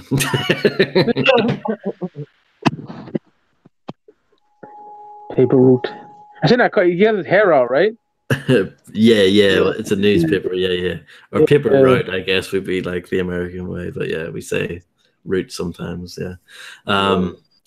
But yeah, no, that's not very good. It has an awful song with T-Boz over the Pistol Grip Pump beat. Volume 10. It's awful. It was one of the singles too. It's awful. I remember that. Yeah. She's gonna fuck that great shit up. Yep. Yeah, no, because I love that song. Pistol Grip Pump on my lap at all times. Like that's fire. But fuck, this nigga shit again. Fuck him, man. Yeah, didn't he get that from Bun B? Because Bun B said that on a UGK song. Yeah, he did. You're right about that, man. I forgot what song it was, but that just hit me right in my head. Yeah, I think it's on Too Hard to Swallow. I can't remember the song either, but yeah. What was I gonna say? Banger Ball had that song that sampled the Bee Gees. Oh god, that was bad too. That's fucking audio sewage, my nigga. That shit is. The Hate in Your Eyes. That's what it was called. The Hate in Your Eyes. The Hate in Your Eyes. That Dr. Dre did that. He produced that. It's like, wow. Jesus Christ, right? And like he said, his hair was whacked back then. Yeah. Snoop could pull that off. Mack 10, no. No, he can't. And he's half Mexican. He got that naturally in his head, but nope, trash. No, it just doesn't look right. No. And he after Banger Ball, because Banger Ball came out in Cash Money, and then after that, all of his albums were more underground. Like that, I don't think anyone really checks for them anymore. Yeah, I don't really give two fucks, to be honest. I'll keep it a buck. Yeah, no, like disrespect or whatever, but yeah, just I think everyone lost interest. You know what I mean? But he has that first album, absolute classic, and he had some good albums after that. So yeah. And of course, Bow Down as well, a classic album as well. Yeah, What album am I talking about? I was just kind of going over Mack 10, basically, from my perspective. Yeah, just saying how after a while didn't really care. I don't think anyone else cared about him after a while. Yeah. That conversation about DMX last night was amazing. I enjoyed that, man. Yeah, his first 4 albums for me, I love those albums, man. Yes, Yeah. the Great Depression is so underrated. Very underrated. Because when I first got the album in 01, I didn't like it. I mean, it's not that I didn't. I like it, but I felt underwhelmed. Yeah. But then, like, I listened to it a couple of times. It grew on me. You know what I mean? So there's some really ill shit on there, like Trina Moe and Shorty Was a Bomb. Oh, that's my favorite song on there. Yeah. Oh, man. Ooh, we only did it for that night. But man, the pussy was good. That is dope as hell. He's one of those MCs who can do that singy kind of stuff, and it's dope. You know what I mean? Like 50 could do that, 50 Cent could do that. Yeah, really dope. Yeah. Come on, game tight. I can cap on a nigga head. Woo. I never heard anything after Grand Champ. I stopped after Grand Champ. Yeah, you're not missing much, dude. That Year of the Dog bullshit was disgusting, dude. There's a song on Year of the Dog that is fucking insane, though. Song like you're gonna talk about the jailer. Yeah. It's personal. Whew. Yeah, that. Lord, give me the sign. Like, oh, trash. Oh yeah, I know that song. Yeah. The mortician must have been hazed up because he got makeup spots all over. Oh my god, Kiss. That nigga nasty, son. Oh man. And then like Undisputed, man, that shit was trash, man. And not to mention that it wasn't mixed right. It was like it sounded very rough. It sounded like a whole bunch of roughs. Yeah. And he just slapped it onto the CD. Jesus Christ. Yeah, I don't know. It was very rushed and not like that. I think it had like Slipping Again or something, Slipping 2. I don't know. That's all I remember from the track list. In 98, 2001, he was in his bag. Absolutely. Grand Champ even not good. Not good. You know what? I like some songs though. Yeah, I like some. You know what? Grand Champ grew on me. It's not my favorite, but I actually like it more now than I did when I first heard it. It grew on me. It got some joints, but yeah, I could definitely feel what y'all saying. But Year of the Dog, Basura, Undisputed, no better. I'm sure, hopefully Year of the Dog is a charity shop buy someday. I can see that. I can still see that. That shot down with Styles and 50 though. Oh yeah, that's really tough. Yeah. Ooh, I want to grab the Ruger and just start bucking at niggas, man. That shit is tough. Yo, we go hard with Cameron. Oh my god. Oof. That's dope too. Yeah.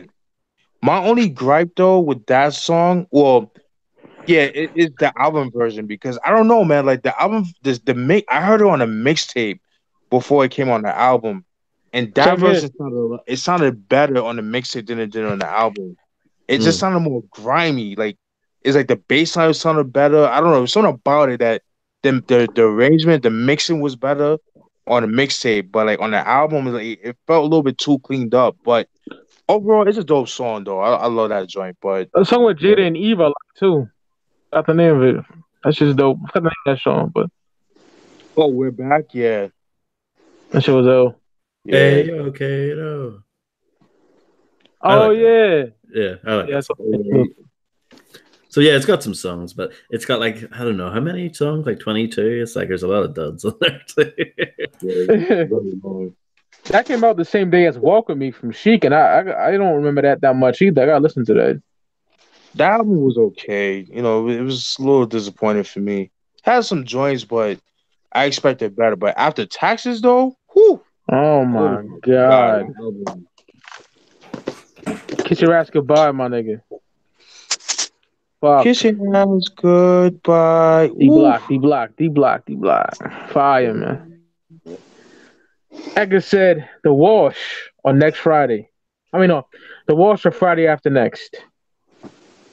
Friday after next. Friday after next for me Well, I too. like the original Wash, not the reboot. I've never, I've actually never seen that. Prior and yeah, Yeah, from the 70s. yeah, that was dope. I was watching that the other day actually. Yeah. I like the wash from 2001 as well. Fucking love that movie. It was What'd you funny. say, I Ross? liked it. Yeah. You didn't see those, Ross? I didn't see the wash. I've seen Friday After Next. I saw it a long time ago. I remember not really liking it that much compared to the first two. But Right. maybe I should revisit it. But yeah, I never saw the wash, believe it or not. Yeah. Yeah, Friday after next is great. Oh, Amazon to kill Mr. Walsh and shit. Yeah. And when he was dope. Yeah.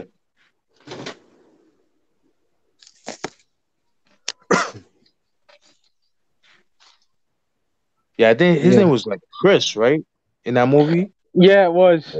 Yeah. That's what I thought.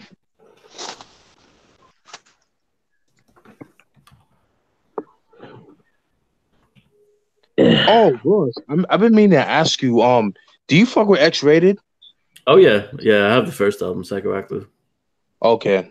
Now I was gonna say, what was your thoughts of him like coming out and shit?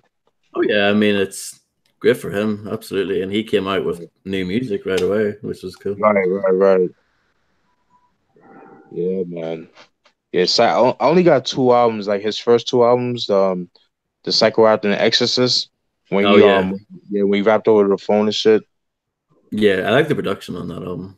Yeah, I love the production. I would love for him to redo that album though. You know what I mean? Just like just his vocals, because the guest appearance, they sound good, but like him over the the phone, it was kind of like unbearable to listen to.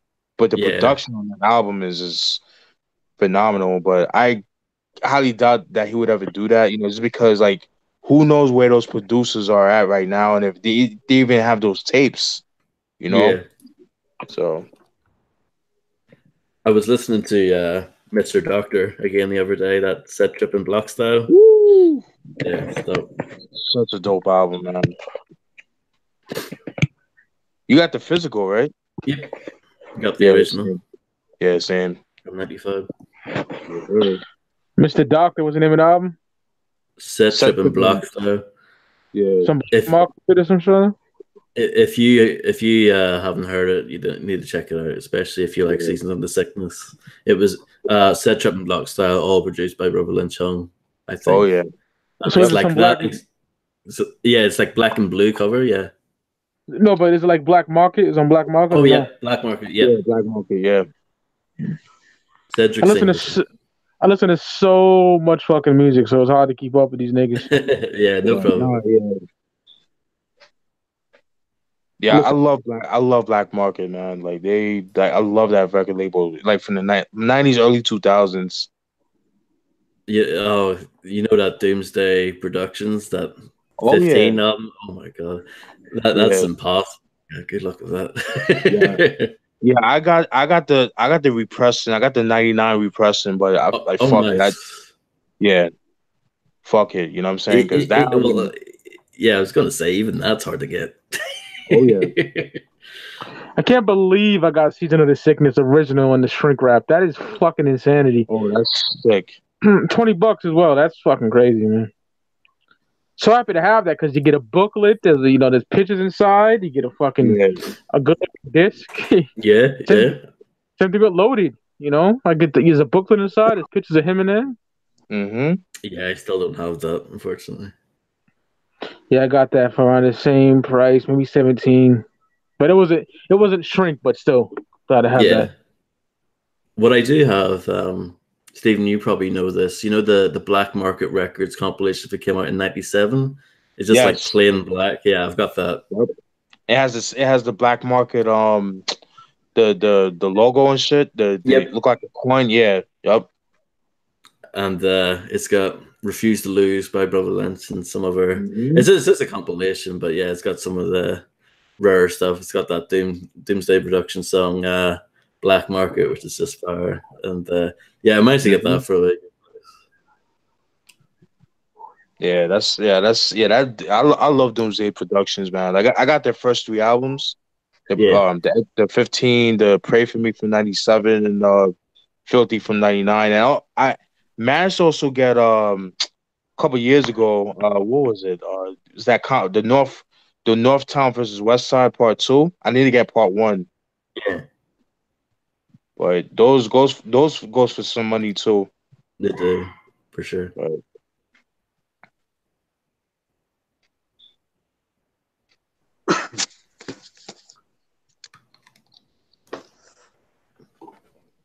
I also got this too. Give me 1 second. I gotta dig it out. I have it in my playing site.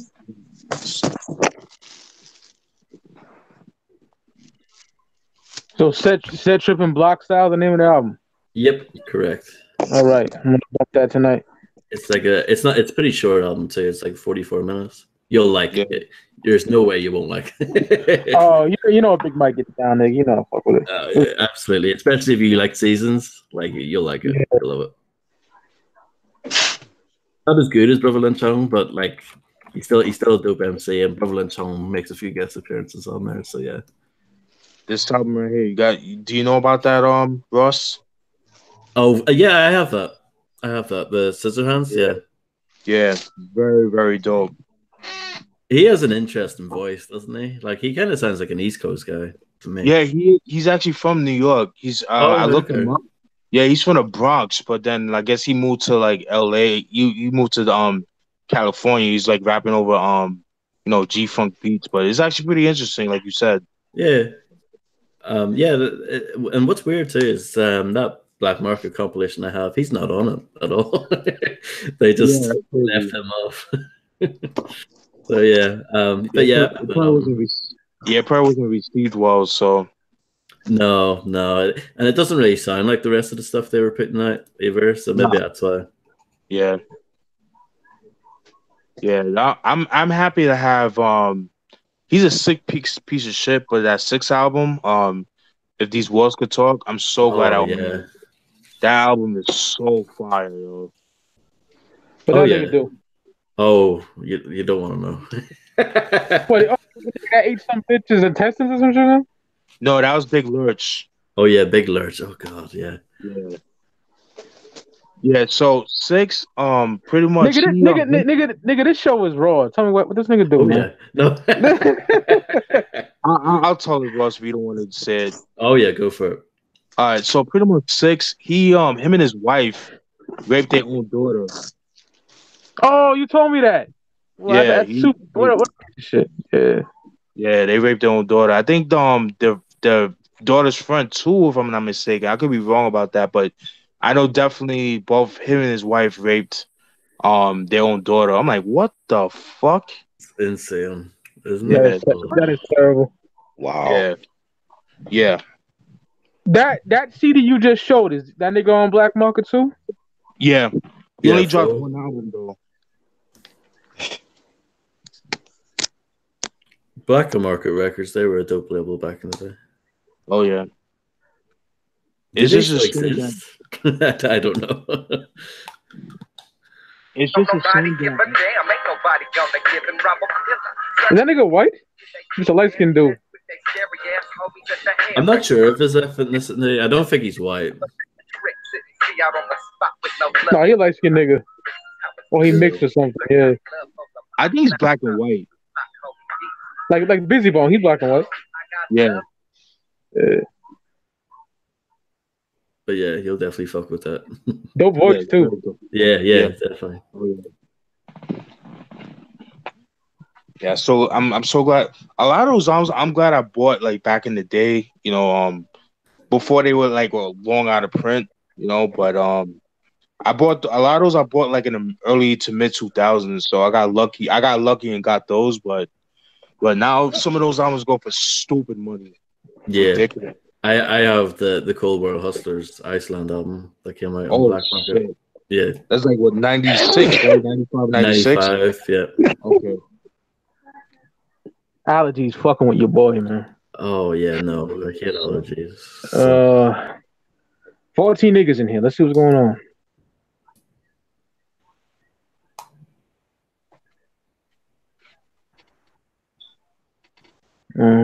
Michael C asked, "Copycat or Bad Boys?" Thanks, Ross. Hell yeah, brother. No I'm problem. having trouble with my phone's dying. It's all good. Bad Boys. I never seen the other joint. Yeah, I don't know what Copycat is. Yeah. Oh wow, that's old. That's like early 90s. Yeah. Yeah. I haven't seen that since they came out, like in the early 90s. But I'm gonna have to go with Bad Boys though. What was the other one? Copycat is dope, but I'd have to go with Bad Boys. What up, Chris? What was the other movie? Bad Boys and what? Copycat? Copycat? Oh shit, that's old. Yeah, that's what I'm saying. One of you, I think.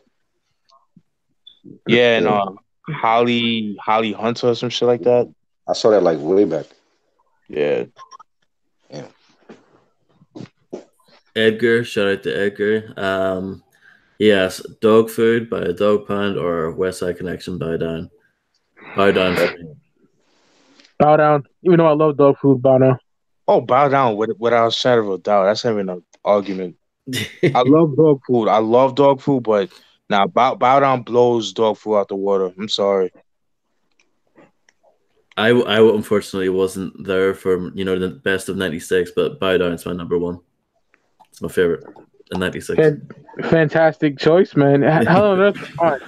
Yeah. Oh, Ricardo's back. Oh shit. My bad, man. I got back home and the gardener was here, so I didn't want the noise because I'm right by the window. Oh, it's all good. Here. Family and home comes first, man. Of course, man. Of course. Word.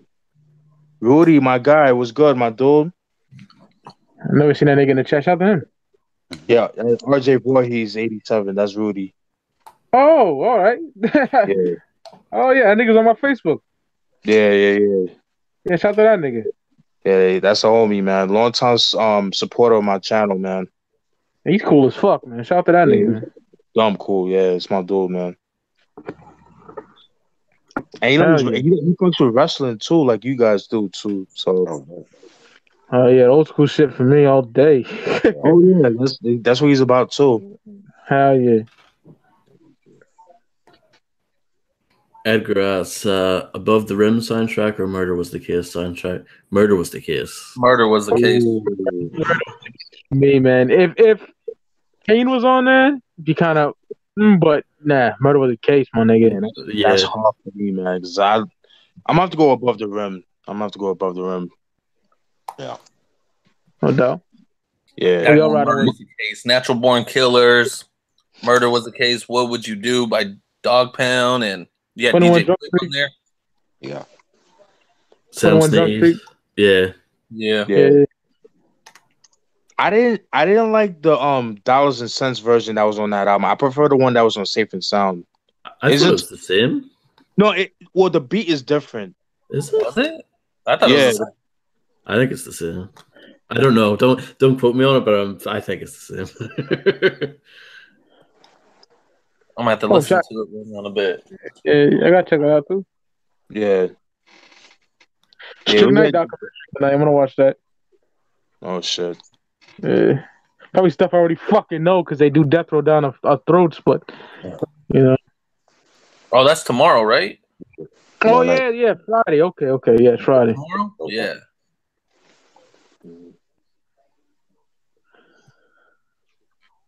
Yeah, for sure. I'm gonna watch it, but I mean, yeah, like you said, it's shit we already know. Right. Overall, what's your thoughts? What's your Go thoughts on ahead, the Mack 10? Oh, go ahead. All right. What's your thoughts on the Mack 10 album overall? Because For me? you stepped up. Yeah. Oh yeah, my bad. I give it a 5, man.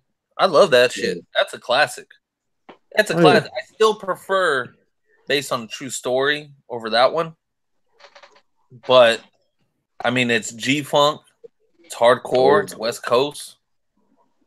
It's a great debut album.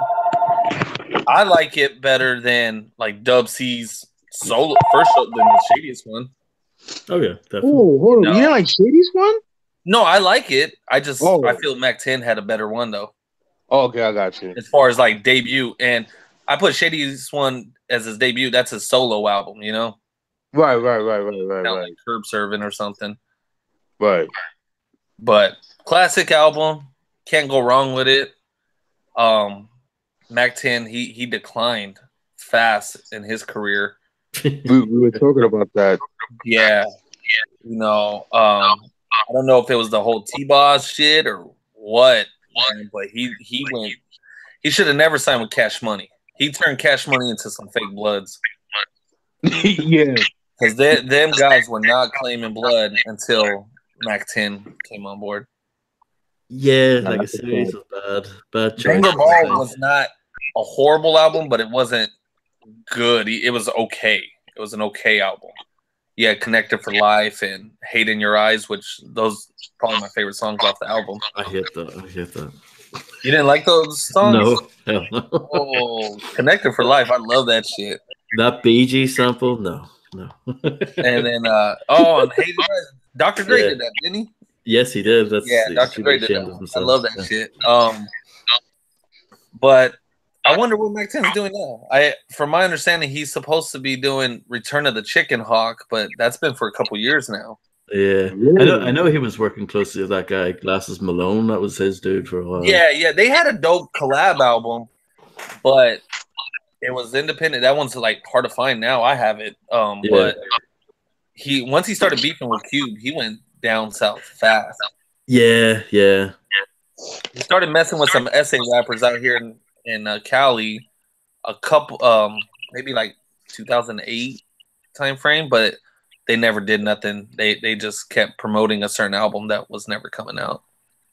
Yeah, if he was still friends with Cube, he would probably still pop up here and there on different appearances. But... yeah, because Cube keeps Dub C very close. Oh yeah, absolutely. And Young Melee, he keeps him close too. But Mack 10, no. I mean, but it was a dope album. The only features he had on his first album was Westside Connection and KD. KD, yeah, from CIA. Yeah, so I mean, yeah, it was a dope album. But I think he took the little argument he had with Cube's brother-in-law too far, and too personal, and that's why there'll never probably be another Westside Connection album. Yeah, it got physical. Was my understanding. Yeah, that's a shame. And Cube backed up his brother-in-law, and Mack 10 took that to heart. Sorry, y'all. I was on a phone call. My bad. That's all good. Talking to my brother and shit. We were just talking about Mack 10. The Lynch Mob, Brother Lynch. Oh shit, that's a good Brother question. Lynch, Season of the Sick. Yeah, Season of Sick. That one. Versus what? Gorillas in the Mist. Yeah, that's tough. I think that's tough. That's tough for me because my uncle used to play that damn tape, and I love that shit. Like Who Be Closer to Kill Whitey album. It really is, though. It really is.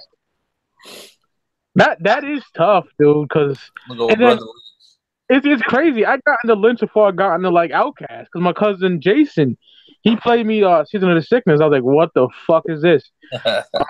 That shit is amazing. Like damn, man. You know what? For me, Gorillas in the Mist.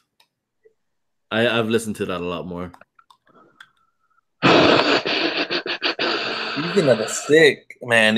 Brother Lynch, he just ripped that apart. He produced that album too. Yep. Oh yeah. Season of the Sickness by Smoke on here. I will season it because that shit's so dark and evil. Yeah, absolutely. Yeah. But his I don't know. His new album supposedly coming out January or February. He been rapping kind of whack lately, man. I don't know. Yeah.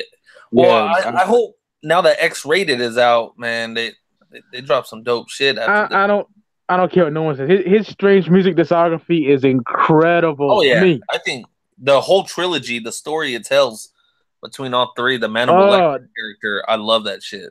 Michael Seven Summers is a fantastic producer too. Niggas don't talk about that enough. He's incredible. He did a great job on Gmo's album. Shout out to my nigga Gmo Ski. And he did a great job on all those Lynch albums, man. Yeah. Yo, Steven. What's up? Oh, you heard some of that Charlie in the Filth Factory, right? Yeah, I did. Yeah. I told you the songs that I like the most. Yeah. Hell yeah.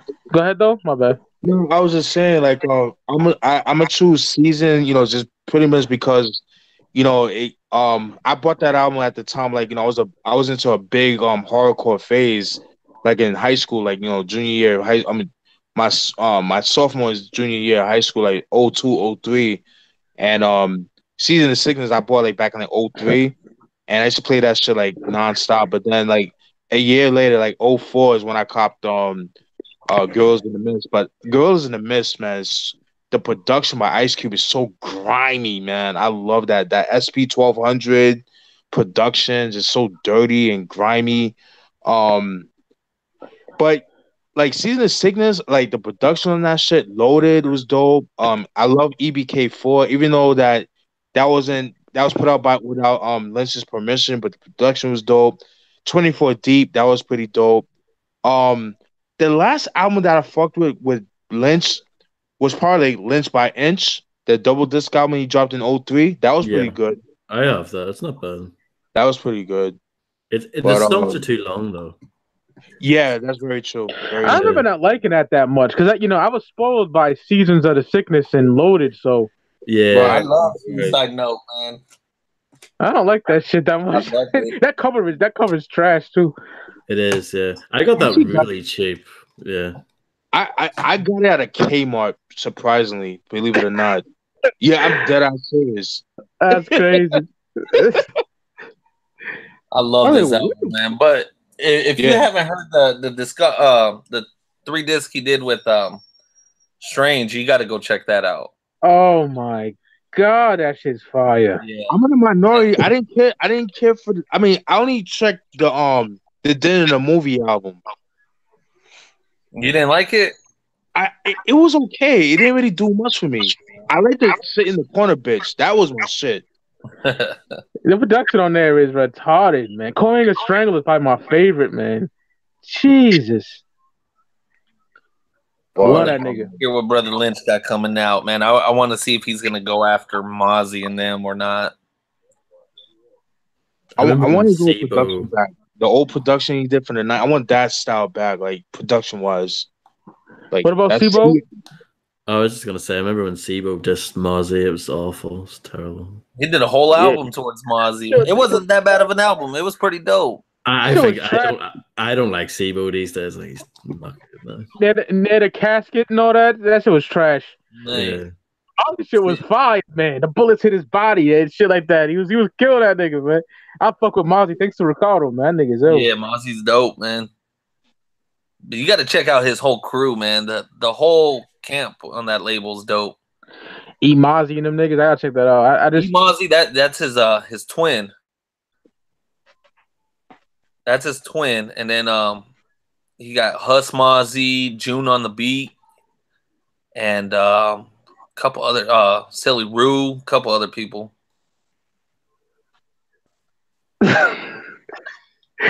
Yeah, man. Some of these old school niggas, man, they try to rap, man. Again, it's not that good.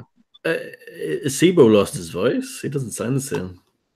Oh, really? Damn. I think so. Well, not actually. You know what I mean. But I just mean, he's not really that recognizable to me. Yeah, not anymore. Yeah, no, not anymore. A lot of the Sacramento older rappers. I mean, X-Rated just dropped his, and that was pretty good. It's not great, but it was just dope to hear it. And he's just rapping about being out and surviving 20-some years in the prison system.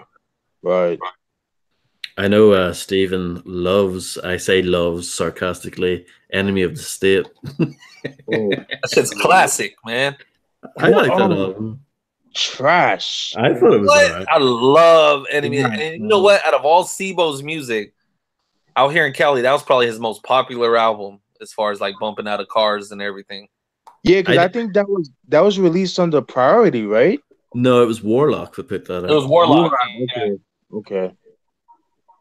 Because I remember Warlock was pretty big in the 90s. But yeah. Warlock and West Coast Mafia, his own label.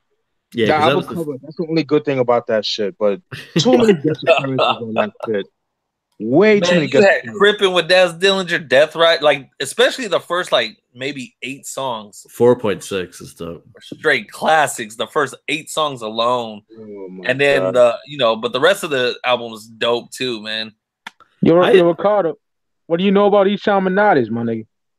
About who? Esham? Esham Minades from Detroit. Yeah. I got maybe one of his albums around here. Wasn't That big 90s on it. shit. Yeah, I wasn't big on it. You probably got some trash though, because you probably got some trash album from the 2000s or something. Because 90s Esham is the fucking worst. If you like the shit that you like, I could picture you liking him, man. Yeah, I've heard of it. I mean, I hear everybody mention Esham all the time, but it never really made it out here to Cali like that. I'm pretty sure Steven and Ross can vouch for me. Tell this nigga, you gotta check that out, bro. That shit is fire. Nothing makes it over here, by the way. Nothing. What I was gonna say, Enemy of the State is a masterpiece compared to that. I think so. What was it? The Final Chapter. That's awful. That album. That's rubbish. From '99, that last AWOL album. Oh, that's yikes. Brass Pass, Assassination, or Corrupt. Streets is a Mother. Streets is a Mother. Streets is a Mother goes in like top 5 West Coast albums of all time. I love that album. What was the question? Razcast Assassination or Corrupt, The Streets is a Mother. Oh. The Streets is a Mother by a landslide, even though I love a lot of songs on Assassination, but that shit is fucking classic, like Ricardo said. Yeah. Ah, man, that's hard. Because Assassination is not that great. It's good, it's cool, but you can tell he's trying to go for that commercial sound. But I guess Corrupt. But Assassination has some joints like Ghetto Fabulous. The End, the H2O joint that he did with Jazzo, that was pretty cool. But Waterproof, what was it? Yeah. That's the first song on the whole album. Yeah, I like Assassination. It's good, but it's not. I like it, but I love Corrupt's album. Yeah, exactly. It's no song on Ice, I'll tell you that. Yeah, that was the same situation like Shaka fucking Chewbacca. Jesus Christ. Coming up short like midgets masturbating. That's my favorite punchline. Crass is nasty, man. He is. Interview with a Vampire. That was pretty Oh cool. God, the shit with RZA on there too. Yes, The End. Yeah, Easy Mo B on the beat. Woo. Yeah, fire. Yeah, Assassination's dope. It's just I don't know. It's like it's not cohesive. That album to me. It's like it's all over the place. It's all over the place. Yeah, I agree with that. Edgar also asks Soul on Ice or Daz Dillinger, Retaliation, Revenge, and Get Back. Soul on Ice. Soul on Ice. So nice. But that Daz album, that's his best album in my opinion, solo wise, in my opinion. I he's got some decent stuff. I actually like Raw, and I like the one after it too. What's it called? Raw, that's from 2000, right? Yeah. This is the life I lead. This is the life I lead. That's pretty good. Yeah, that was good. That was good too. Yeah. But I don't know that first album. Whew, oh yeah. It's kind of like the Mack 10 situation. It's like he's got this classic. Right. Yeah. Public Enemies was dope by Daz. Even his new one, Dazmataz, was dope. Yeah, I liked it. I liked it. It didn't need to be a double disc, but it was pretty solid for a double disc. I only had a couple tracks I probably couldn't fuck with, but for the most part, it was dope. The thing I like about Daz is that he's always rapped the same. He always sounds the same, and I like that. he hasn't lost it, you know. He's never changed his style. But you know, people today they'll be like, "Oh, he needs to evolve." Fuck up. Where's the trap? Where's the trap reset? I mean, I don't mind when artists change it up a little. I mean, oh yeah, absolutely. You know, like Jay said it best. You want my old shit? Go buy my old albums. You know, and right. Well, I will with somebody. Nigga, Ice Cube. I will. Fuck out of here. That was a dope album, man. You probably the only person that I know that hated it. I still haven't heard that album yet. I haven't downloaded it. Everybody, especially out here in Cali, oh my god, everybody's loving that fucking album. Well, I like Cube when he's rapping well. That shit is fucking garbage. You know, to me it is anyway, nigga. Shit is dope. I seen other niggas say that shit's trash too. Who we don't like that shit? Who from Cali, nigga? That shit's fucking trash. Other than 4 songs. I thought it was decent. I thought it was his best work in a while. In a while, yeah, man. Yeah. It's been a while. Lethal Injection is his last good album, my opinion. Songs here and there I like from Cube. Other than he can't hold an album down no more, nigga. That's my opinion. You know, like Raw Footage, I didn't like. I Am the West was okay. Yeah, that's like half good. That album. There's some awful songs on that album. But this one, I think it's solid as fuck. I love this album. Brandon knows it up, so that's shut the Brandon. Brandon, you don't know shit.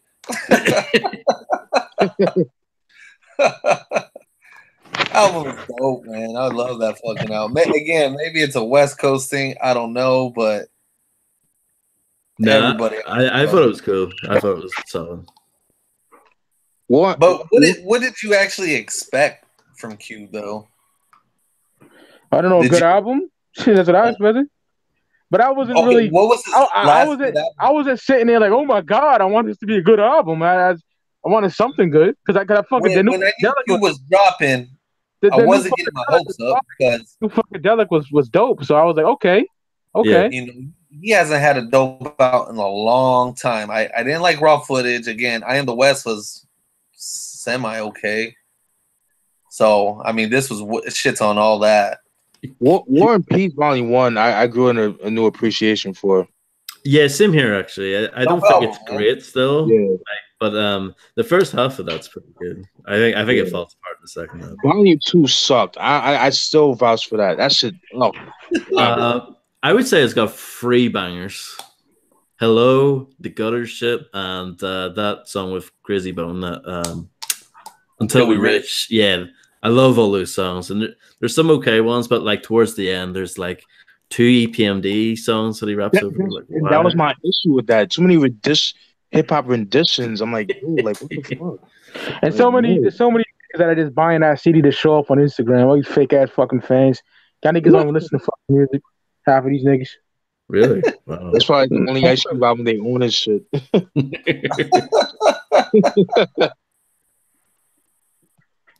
Ice Cube to me is kind of like Wu-Tang. You know, it's like I enjoy some of the new stuff, but I don't compare it to the old stuff. There's no point. You can't compare it because I'm not really even comparing it. It's just not good to me. It is not good. Oh, I respect that. Absolutely. Yeah. It's like Cube, Hove, these guys where their lifestyles change dramatically from where their old shit was. Dre, there'll never be another Chronic. I mean, motherfucker's worth $1 billion. He ain't gonna rap like that no more. He's not gonna put it together or assemble an album like that together. Hove is not gonna do another Reasonable Doubt ever. Nas can't get grimy like Illmatic. You know, it's just not gonna happen. There's totally different place in life. The inspiration ain't there no more. That's exactly what it is. And you get tell they just put it out because just to make the fans happy and stuff like that, and it shows. No, I mean honestly, I think maybe Nas, but that's just me though. That's just somebody me. like Jay, Cube, Dr. Dre. I think they do music just to do music. They don't need to. They're making way more money doing, you know, that 3-on-3 basketball league. That's true. Yeah. Jay-Z got everything. The sports agency, he don't ever have to fucking rap. You know, they do it just for themselves now. I don't even think they care about the fans. They're gonna just do it for themselves. But they'll know their fans will eat it up no matter what, just because of their name itself as a brand. You know what I mean? That's true. Yeah, well, I mean, I think like Jay, when he tours, he still doesn't play the whole new albums. He plays more old shit. He knows what his fans like. They like the older shit better than the stuff now. Right. But I think it just keeps them going just to do music. You know, kind of like those athletes like Mayweather. He's going to continue boxing from time to time because that's what he loves to do. He doesn't need to. He has mad money. Right. But it is what it is. I mean, same with Cube. He makes way more from a movie than he will ever from this album. And this album, he's going to tour, but it's going to play like nightclub venues type stuff. He's not going to be in those stadiums. Right. You should have got a Battle Cat beat on there. That's all I wanted. Or ESP. Is ESP on the album? Yeah, he is. Yeah, he's on there. Okay. Battle Cat actually did scratches on that album, but no beat. Like, come on, we need a beat. Yeah. I love Battle Cat. I'm a Battle Cat fan. He's so underrated, man. Yeah. Let's see a couple of questions here. Compton's Most Wanted. Music to drive by or We Come Strapped? Ooh. We Come Strapped from me. Yeah, I'm about to go with that, man. We Come Strapped is so slept on. Damn. that is a good question, Edgar. I fucked with you. That song with Spice One and Redman. Oh yeah. Oh my god. Compton Psycho, son. Whew. Yeah. The title track and the K goes yeah. That should have been a single. It should have been, yeah. That's grimy as hell. Yeah. I got them both right here, right next to each other, too, man. Oh, damn. Yeah, absolutely. But you know what's crazy, though? A lot of people don't really talk about the MC8 solo albums. They only talk about the Compton's Most Wanted. Yeah, that's a shame. Yeah. Yeah, I gotta go with We Come Strapped, man. Yeah. MC8 had, man, especially the first album he did with Who Bangin' with Mack 10, Section 8. I love that album. It's solid. It's not bad. I love that. But even the project he did last year with Premier. Oh, I love that. Yeah. Oh my god. And they're working on part 2 already. I'm like, God. What? Yeah. Yeah, he announced that a while ago, but he's gonna do another one. But yeah, I love that album. I thought it was fantastic. Yeah, MC8, man. He's one of my favorites from the West, man. His voice, his choice of production, and he makes beats himself too. Yeah, him and DJ Slip were like the ultimate duo back then. Yeah. Mm-hmm. Yeah, when I first heard Straight Up Menace in New York, like in the radio, High 97, back like 93, 93. Like, yeah, man, that beat is just phenomenal. The snare, the way that snare hits with that jazzy, ooh, so fucking dope. Yeah, that's good. And the thing with that song, it kind of sets you up of what We Come Strapped would be, you know, production wise. Oh yeah, for sure. Yeah. I want to listen to that now. You know? What's your thoughts on Death Threats, his second album from '96? I like Death Threats also. The thing was, I think 8 was so slept on because Quick murdered him so bad. Right. Like, wow. And even to this day, I hate when I post a MC8 project and everybody still will quote Quick, and I'm like, dude, let it go, man. That's disrespectful. Like, for one, like, if you don't like 8, okay, that's fine. But it's motherfuckers that don't even know shit about, like, name me every Quick's album, and I'll take you serious. And they can't. They can't even name the album that shit was on. Exactly. That's the sad part, man. Yeah. And speaking of that, it's funny because on Death Was 4 on Death Threats, he made a solid point where he said that the song Dollars and Cents, he didn't even write that. Like, if you go to the Murder Was a Case soundtrack, if you read the track list, not the credit, the production credits and all that. It said it was written by some dude.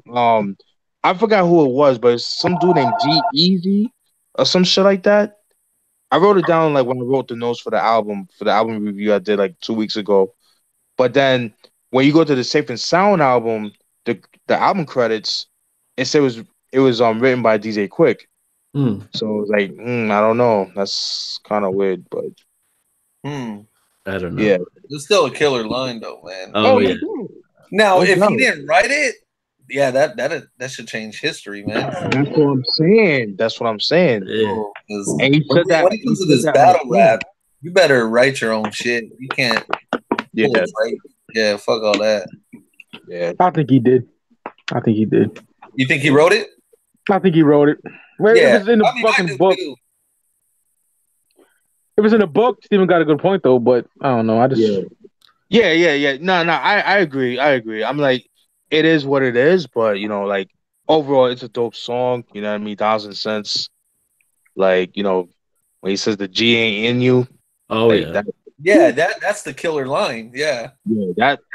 Oof. Like, That was, there's no coming back from that.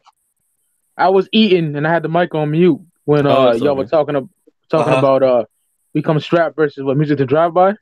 Yeah. Become Strapped for me. Yeah. I love Music to Drive By. That's my favorite CMW album, but yeah. Mine's just straight checking them, but you know, both great albums. Fire too. It's another great album. Absolutely. I need to get the Last Man Standing from '97. Oh, that's a dope one. Oh, that's a dope one. Yeah. Cover, but it was dope. Yeah. I kind of didn't like it when I first heard it. It grew on me though. Okay. My issue with that album is that it's way too long. It's like 77 minutes long. It's Oh shit! Even though I love No Limit to Death, those albums are a motherfucking chore to get through. So in my old age, I'm playing my favorite song. Like Ghetto D, that's an album you can play the front to back, my nigga. You know what I mean? Yeah. Certain albums with No Limit, I just gotta pick my favorite songs and call it a day. You know? Yeah. But The Last Man Standing, it did grow on me. It's a pretty good album, but yeah, some songs I could have left out. The cover was all the horrible. stuff produced by Muggs was dope. Yeah, I was gonna say, 'cause I know DJ Muggs did a couple beats on that album. Yeah, and even Be Real made a guest appearance on there. Oh shit! One 8 album that gets slept on is when he went under Tony Smalls. That one gets slept on. When did that come out? This one, 2004.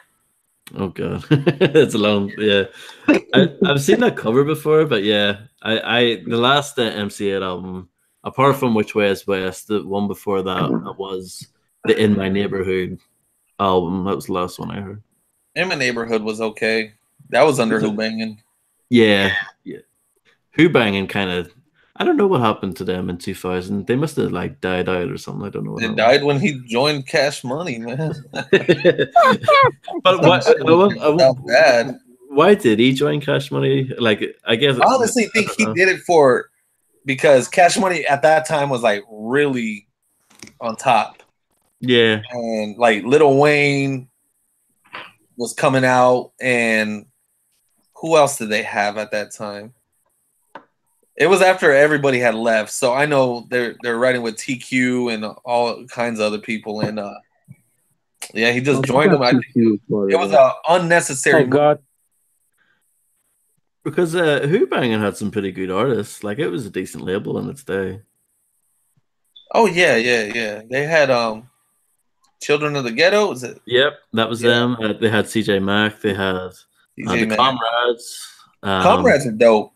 Yeah, that even the album that they put out on Who Bangin', the Wake Up and Ball, that's pretty good. Right.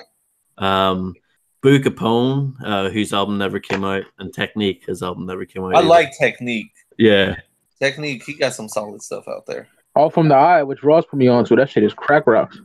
And the thing is with them, the first All From the Eye album didn't come out on Who Bangin', but I have their second album, which is called Uncut, which came out in 2001, and they diss Mac 10 on there.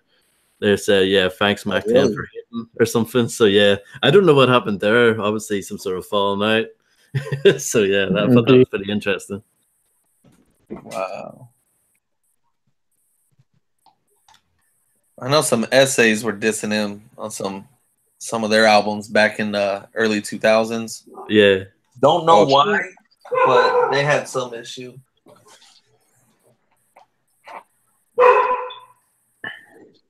All right, fellas, I got to log off, man. I got these delivery guys bringing some couches in right now. All right, no problem. All right, if y'all still on, by the time I get them out of here, I'll be back on. No Thanks for chopping it up with us as always. All right, peace.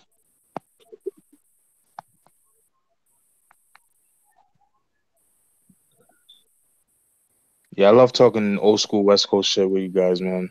Oh yeah, absolutely. And niggas can't bitch and moan about no West Coast stuff now. Look at this shit, Jesus Christ. Exactly. We got mad West Coast stuff on here, nigga. Look at the videos. Nigga. Oh yeah, definitely. All these stuff. You can't go my West Coast in this, man. Like, right? Los Angeles, LA Raiders. You can't go. You know. Yeah. Yep. Chris. Yo, what up? What's good? My bad. I was watching the Locks. The Locks was on Wendy. Oh God. Yeah. Oh shit. They were talking about like they're coming out with a new album and shit. Oh God. Yeah. That last album was supposed to be pretty rubbish, wasn't it? Oh, it was terrible, Ross. Yeah. Trash. What the Filthy America bullshit, whatever that shit is called. Yeah. I don't like it. Money, Power, Respect for me, and We Are the Streets. Oh yeah. Yo, people hate on that first album, man. That shit got some joints. Yeah. That is a great album. I don't know what the fuck niggas smoking. It's like that ass. Yo, The Heist Part 1. Ooh, bitches from Eastwick. Yes. Maybe people hate on it just because it's Bad Boy. Yeah. Exactly. Yeah. All for the Love. Oh my God. It's so real. I make her hop out and get the Duchess. Damn, Jada. Yeah, All for the Love. Yeah. And the thing with that song, it don't sound from '98. It sounds ahead of its time. It sounds like it was made like in 2000 or 2001. Yeah, Rough Rider era. Yeah. Yep. Money Power Respect is great, man. Oh, yeah. I even like the If You Think I'm Jiggly. That was dope too. Yeah. I didn't like that. Really? Yeah, I feel you. Yeah. I feel you too, though, because that album is just heck. I love it. Yeah. You know what? You know what it was? The hook was corny. The hook, the hook for I think if you're jiggy, it was corny, but the shit that they were talking, fire. Oh yeah. And the beat was fire too, though. Yeah. I'll say that. Yeah. And the fucking like the solo tracks they had on there too. Yeah. Between I want to review that next year, man. Oh yeah, I'm down for that. Definitely. Hell yeah. That shit is money now too. It's what? It's like $30 now. Are you serious? For what? Really? On Amazon, it's like $30. No. For Money, Power, and Respect? Yeah. Get the fuck out of here. That's crazy. Serious, yo. Look it up. I'm dead serious. Yo, that's crazy, dude. I'm looking it up now. Look it up, Ross. I don't know. Over here, it's £1.36. What are you looking at? Are you looking at the used or for the new? Nah, like when you type it in, it says like $27, $28. New, it's expensive, but used, it's you might as well get it. You get it. I would get it used. I wouldn't buy that new. Yeah. Oh no. Yeah. I know. I love. I'm a sucker for booklets and all that. I love the pull out poster for that. Right. There's so many cool pictures in that book. Oh yeah. Yeah, man. I'll give it a strong 4.5, man. Definitely. What? Money, Power, and Respect. Yeah. Yeah, that's fair. That's fair. Yeah. And We Are the Streets is. Jeez, you hear that? You hear that album, Ross? No, I've only heard songs here and there. I had those albums wishlisted for a long time, just never got around to them because they're kind of not that expensive. Like We're the Streets is like very, very cheap. I just haven't got around to it. So yeah. Eventually, you know what I'm like. Oh yeah, I'm the same way, man. You know, there's albums that everything I want is out of print, but there's some albums that I want that are so cheap too. So yeah. And you Well, never know. the Like only- I might find that in the wild. That's kind of how I see it sometimes as well. Yeah, Like that's yeah. the kind of album I might see out there. So I don't have a place like that, unfortunately. I wish I did. yeah, no. Yeah. I would love for you to have something like that. Just I don't know. I think it's always fun to go out and see stuff. But yeah, the only time you ever saw something was that Boss Boring Gangsters. Yeah. Yeah. And I was so paranoid about it. I had my nigga Frank pick it up. Only friend that I have here. I told a nigga to pick that up, man, because I don't want nobody copping that, man. Right. That's a great find too. $6, nigga. $6. Well Yeah. worth it. Great. I love that album. Yeah, she came tough. Oh yeah. Yeah. Which two albums are you going with, Edgar Ass? Warren G, Regulate G-Funk Era, and Snoop Dogg, Dogfather 96, Bone Thugs and Harmony, Enes 99 Eternal, and Dr. Dre 2001. Man, Enes 99 and 2001 for me. Yeah, I think that's an easy one to be honest for me. That is Yeah. easy. But all albums are dope. Well, with the exception of Dogfather was it's okay. I'm the only nigga that likes that album. It's got good songs on it.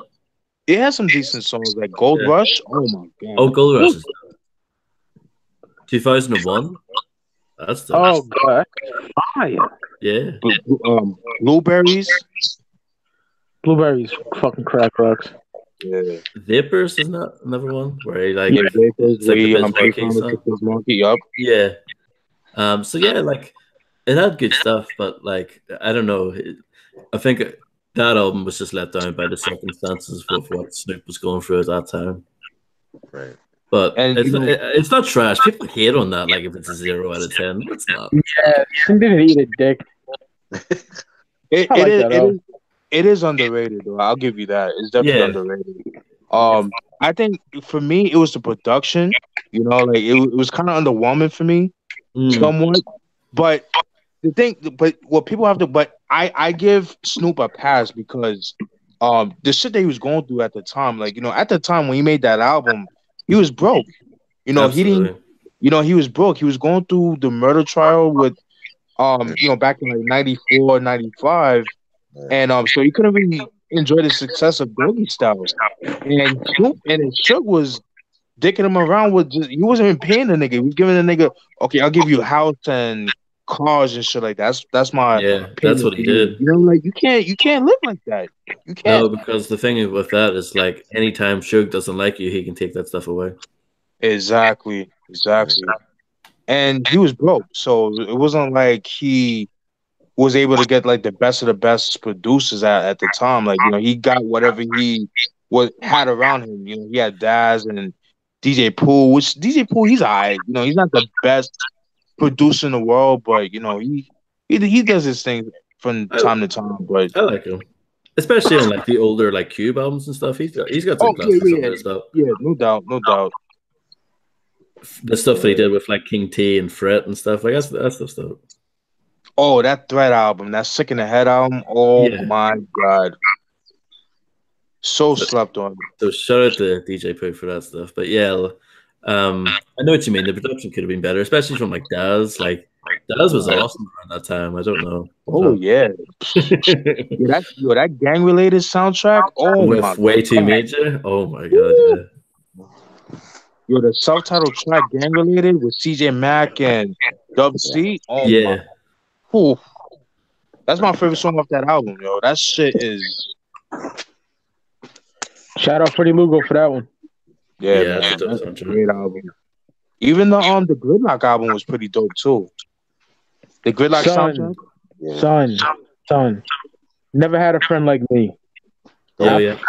love that song. Take off Just Like Daddy off Machiavelli and throw that on there. You didn't like Just Like Daddy? Just Like Daddy's trash. What? Oh wow.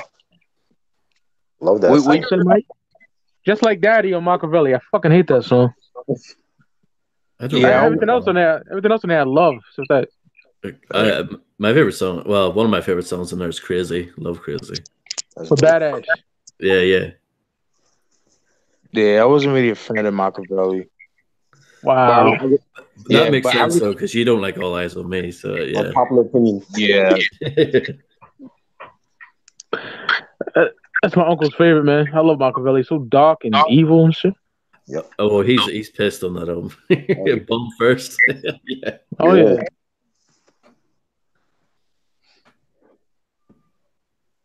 Yeah, but I respect everybody's opinions though. But Oh, yeah. no doubt. it I don't know. It just didn't do anything for me. Yeah, no, I mean, the thing is with like all you guys is like we all know each other, you know, pretty well as far as like our tastes go, and like you know, you can't like everything. is the way I look at it. You know what I mean? Yeah, exactly. And we're not gonna get mad or be a fucking prick and dickhead about it when people don't like albums. You know what I Oh mean? no, So it's like- absolutely. I think it's fun. Like when we debate, it's like, no, you didn't like that. No way. You know what I mean? I think yeah, it's fun.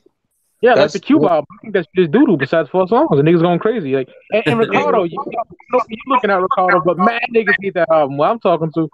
Oh, So the reaction that I've seen is pretty mixed. Yeah, it's pretty mixed. yeah, But I don't like. you know, I thought it was decent. You know, Mike hated it. You know what I mean? It doesn't bother me. I'm the only person. You know the way you're the only person for like the Dog Fiber. I'm the only person for like A Better Tomorrow by Wu-Tang Clan. The only person on planet Earth. Yeah, you're definitely a minority on that because that But you know me, Ross. The Wu-Tang is my favorite music Yeah. in hip hop, period. So I'm very picky with that. But And, even then, I don't love it. You know what I mean? It's just like I thought it was a solid album, but everyone hates it. You know what I mean? It's like different levels of like, if you know what I mean. You know? yeah, it'd be boring if everybody like the same thing. Honestly, like, oh shit, Right. maybe. Absolutely. Let's see why does he like it? He or she likes it. Let me check it out. I'll be the judge of myself. You know. I'm not gonna lie though. There's some opinions that I'd be like, what the fuck? You know, I'm not gonna lie. Yeah. Like Hoovy, I love you, Hoovy, but Predator and Doggy's like, come on, dude. Yeah. He bugging on that. He is, yeah. Son, the Predator's Predator. amazing. Yeah. Son, you want to talk about angry? You want to talk about Angry Cube? The Predator, man. We gotta turn this motherfucker up. But what pisses me off though is like not just with who, but like some people that I've heard, like people are going based on the singles, like Today Was a Good Day and Check Yourself, but they fail to mention singles like Wicked, which put Don Jaguar in the forefront. That's right. You know what I mean? And dope album, by the way, the Faded album. Did you guys hear that? Yep. Oh, Thanks to Ross for sending that to me. I couldn't find a download link anywhere. It's not on YouTube or nothing, I don't think. Yeah, oh, wow. I like that album. Even the song the Skank With You. Yeah. Oh yes. Yeah, but getting back to the Predator album, man, like with that album is, you know, I love how dark it is. I love the production. You could just feel the LA riots on that album, man. Like it's just you just feel that. So you feel like you're in that shit. Yeah, absolutely.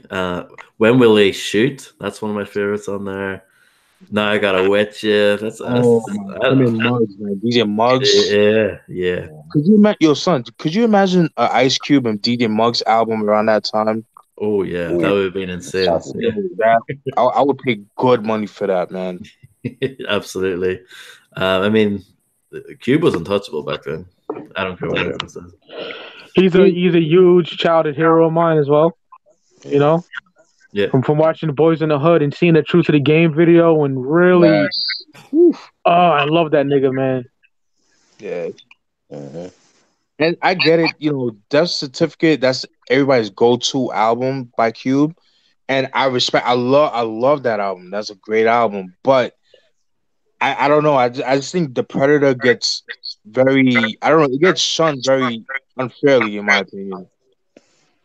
And I think it's just based on the singles like Check Yourself, the remix, and It Was a Good Day. And it's not just those songs, yo. It's like you got songs like Now You Gotta Wet You, When We Shoot, Say Hi to the Camera. Yeah. You know, shit like that, yo. Like Dirty Mac. Yep. All those songs. Oh my God.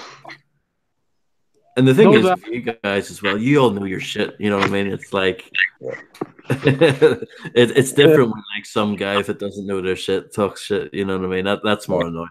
Oh yeah, like I want to punch him in the fucking mouth. Facts. What's your favorite Cube God. album, Steven? What happened? What's your favorite Cube album? Mine's?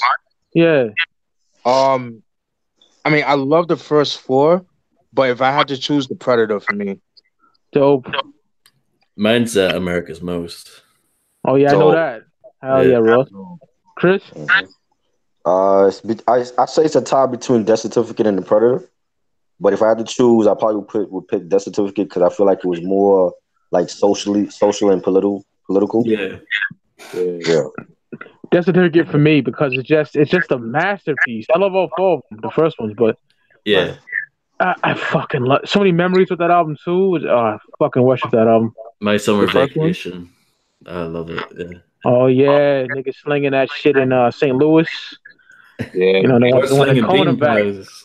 That, Oh. that's on Steady Marvin. Yeah. Steady Marvin, yeah.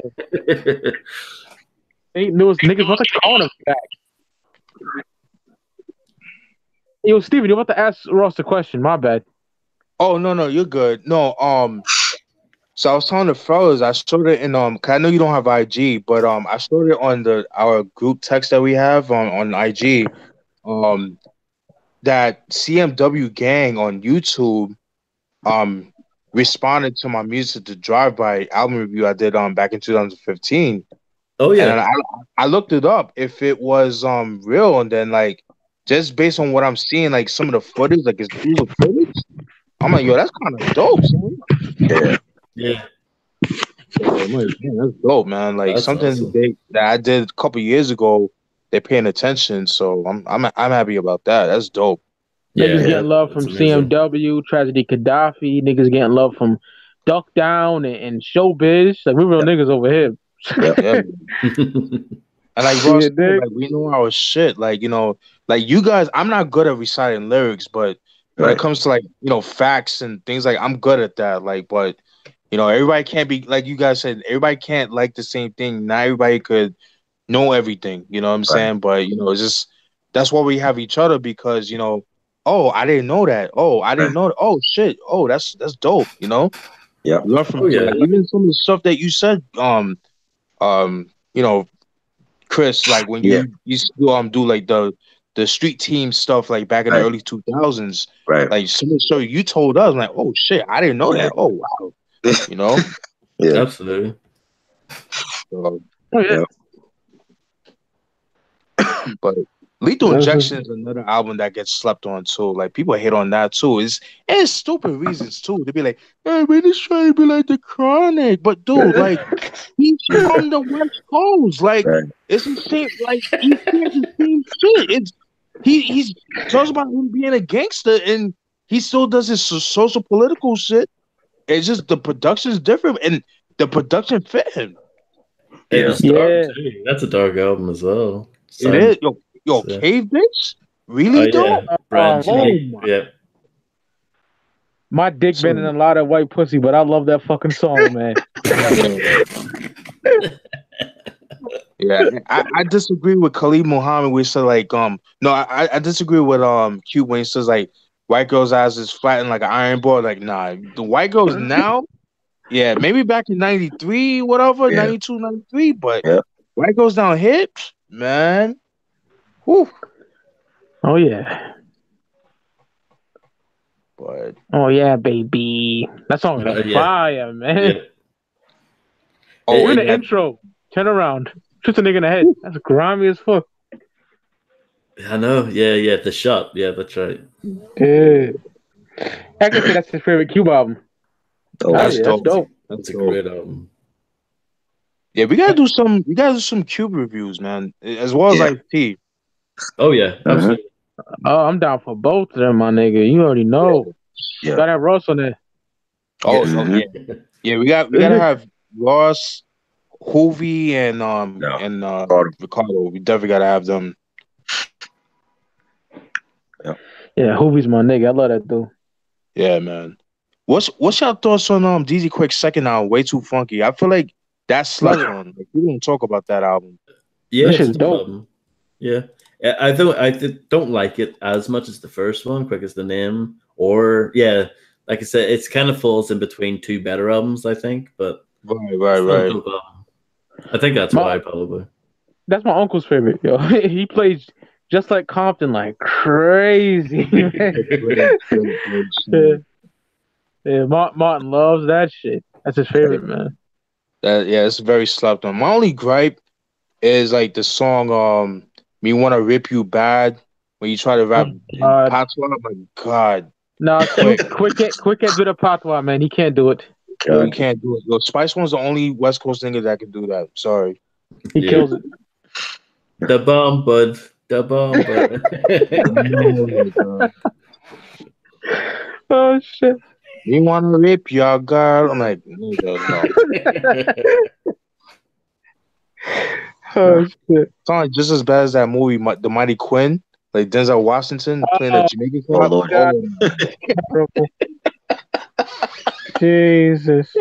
Is it? You know what? That movie is not a bad movie, but it's just like, Robert Townsend and Denzel with the accents, man. It's just so bad, yo. Yeah. You can't get an authentic Jamaican? Come on. You know?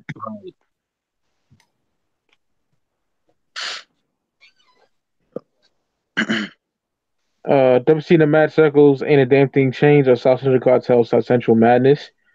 Oh god. I haven't heard South Central's first album, so I can't really give an opinion on that. So I'm gonna have to go with Dub C's in the Mad Circle. Yeah, I gotta go with that too, because I heard it, but I can't remember that shit. Yeah, I'm going with that too, but I do like the South Central Madness album. It's pretty good. It's pretty dope.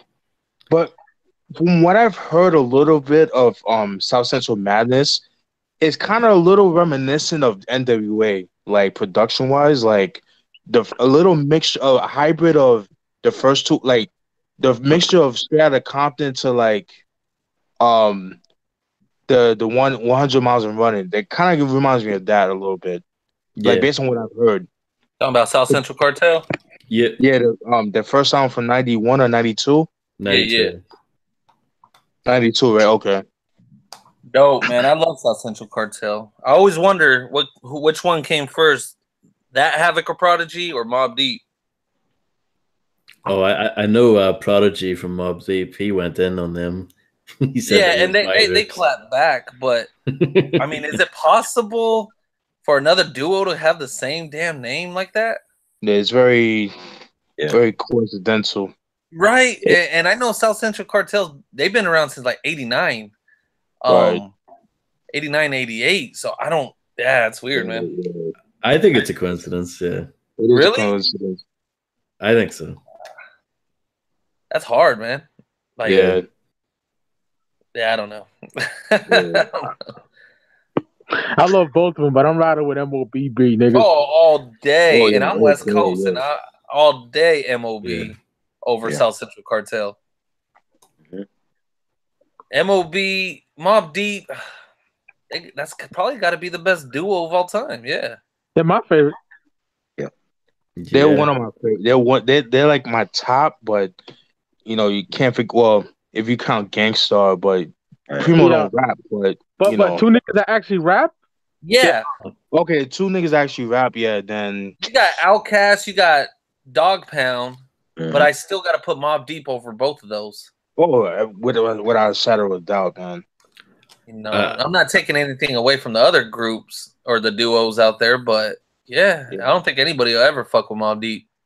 I'm a weirdo, but I like UGK more of an Outkast. Oh yeah, I forgot about them. Whoa, my bad. Yeah. And see, there's no right or wrong answer with those groups, man. Yeah. I gotta go Outkast, but Ross, that ain't the wrong answer either, because I fucking worship UGK, man. Yeah, man. Rest in peace, man. Yeah, super tight. That's my favorite album from them. 94. I listened to that today. Also on the bus. Super tight got to be my favorite. My cliche, but I don't give a fuck. Riding Dirty, man. It's a dope album too. Yeah. That ain't cliche. I've heard people like what's that other one? Not Riding Dirty, but is it Dirty Money? No. Yeah, Dirty Money. Yeah, yeah. Dirty Money. I hear people say that a lot. Riding Dirty's incredible, man. I can't go wrong. Diamonds and Wood and Murder. Jesus Christ. One be called a Great stuff. The bad album. No, not really. I don't think so. No, UGK has not one bad album out there. I haven't heard the posthumous one, but I'm sure. Yeah, I haven't heard that either, Russ. It's okay. I won't call it bad. I can't call it great. You can tell it's some throwaways. But yeah, but you can't really help that, you know. At the same time, Yeah. it's just one of those things. Your favorite is Super Tight too, Russ? Yeah. Yeah. Super Tight has nothing bad on it at all. It's just like Well, neither 11 did Riding Dirty. songs. Oh, that's true. But I just, something about Super Tight. I just love all those songs. Underground, and then, Yo, Underground is my shit. yeah, I love that song. And it's supposed to bubble, and I left it wet for you. It's my God. I'm gonna fuck your bitch and leave the pussy wet, my nigga. That's what I'm gonna do. All right? That's so grimy. That's so grimy. Here's my second, bitch. I'm sort of surprised Jive Records put that out. You know what I mean? It's like it's not likely to put out something that nasty. You know what I mean? Chris, your favorite UGK album? I never listened to any of their albums. Oh shit! Check them out. Homework. Yeah. That's Homework tonight. And if you can't find it on YouTube, nigga, I'll send it to you. You get at any of us. Yes. Most definitely. No doubt. I think you'll like it. You'll like it, Chris. You like Outkast and shit like that, and No doubt. It's like a mixture of some Outcasts, some Too Short, some player shit with UGK. I love Pimp C. The shit he says too. Jesus. Yeah, Pimp C was just so fucking smooth with it. I didn't fuck your gal, but your sister pussy tight. Fucked in your whole boy's cat last night. He can sing. He can sing too. Yeah, he can. Oh yeah, like he could. On that Having Thangs with Big Mack. Oh God, I love that song. That's a Dangerous Minds. That's right. Yep. Yeah. You guys heard that rumor that Master P had kidnapped him?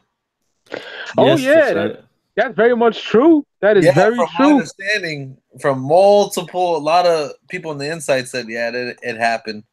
Niggas pistol whipped him and everything, and they called Jay Prince and they're gonna body the nigga, and Jay Prince like, nah, he talked him out of it. You know, right? Like P, P was nothing to play with in the late '90s, my nigga. You know, he wasn't, man. I mean, either was so can see murder. Them niggas are they're all fucking tall niggas, and they get it in. No, see, murder definitely ain't to be fucked with. I mean, yeah. Doing time right now. Allegedly. Master P was the only person that was able to get Snoop off death row. You know what I mean? Like he was the only one who was willing to go up against Suge. Yeah, nobody else was trying to save Snoop. Not even Dre tried to save Snoop. Oh hell no, Dre wouldn't. Nobody. Master P. They said he went to visit Suge in prison and came out with Snoop's contract or some little contract written down. That's crazy. He wasn't afraid of no Suge. That wasn't gonna happen. And it's sad because the UGK songs with No Limit are absolutely incredible, man. Classics, man. Yeah. Because they was on all the early shit. Oh yeah. They did so much shit with C Murder and fucking Down South Hustlers. That song on There's One in Every Family. That's ooh. Oh yeah. On the Fiend album? Yes. Yeah. Down South slanging. His new album, garbage. Yeah, I don't listen to a lot of these old niggas that come out nowadays, man. Save your time. Don't listen to it. No.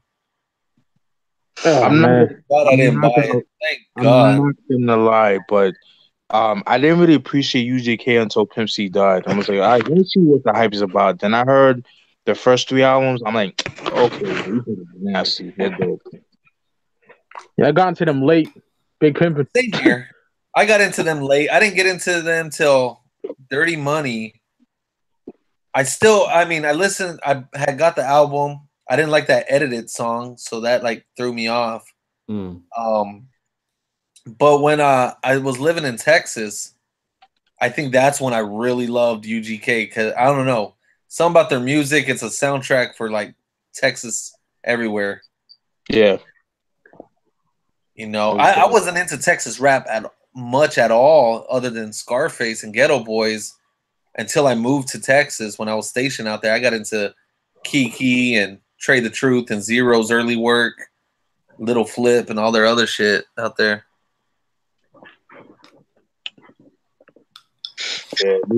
Yeah, Mike and Ross. I mean, I would say me, but more so those two big Rap-A-Lot heads. Oh Oh yeah. God, I worship rap a lot. Ross got more than me physically, you know, Yeah. but still, I fucking love that. Like that, Mack. they mean a lot to me because we can't be stopped was one of the very first like extremely explicit albums I heard, and it blew my mind. I couldn't get enough of it. You know, My favorite Rap-A-Lot album, Mad CJ Mack. Fucking love this album. Yeah. I have that. favorite rap a lot album of all time. That's tough, man. For me, Jesus. That is tough, man. I got so much. I got a couple. For me, it has to be the Ghetto Boys, the self-titled from 1990. Really? Oh God, that shit is crack rocks. See, Mad CJ Mack, We Can't Be Stopped. Shit, Diary. Do you have the Papa LQ album, Ricardo? No, which one? The Papa LQ album? No, I don't. No. Yeah, that's a Rap-A-Lot one. Really hard to get. Once. Man, did you get the Rap-A-Lot Oh, like God. great hits that came out? It was like a double disc. I don't think so.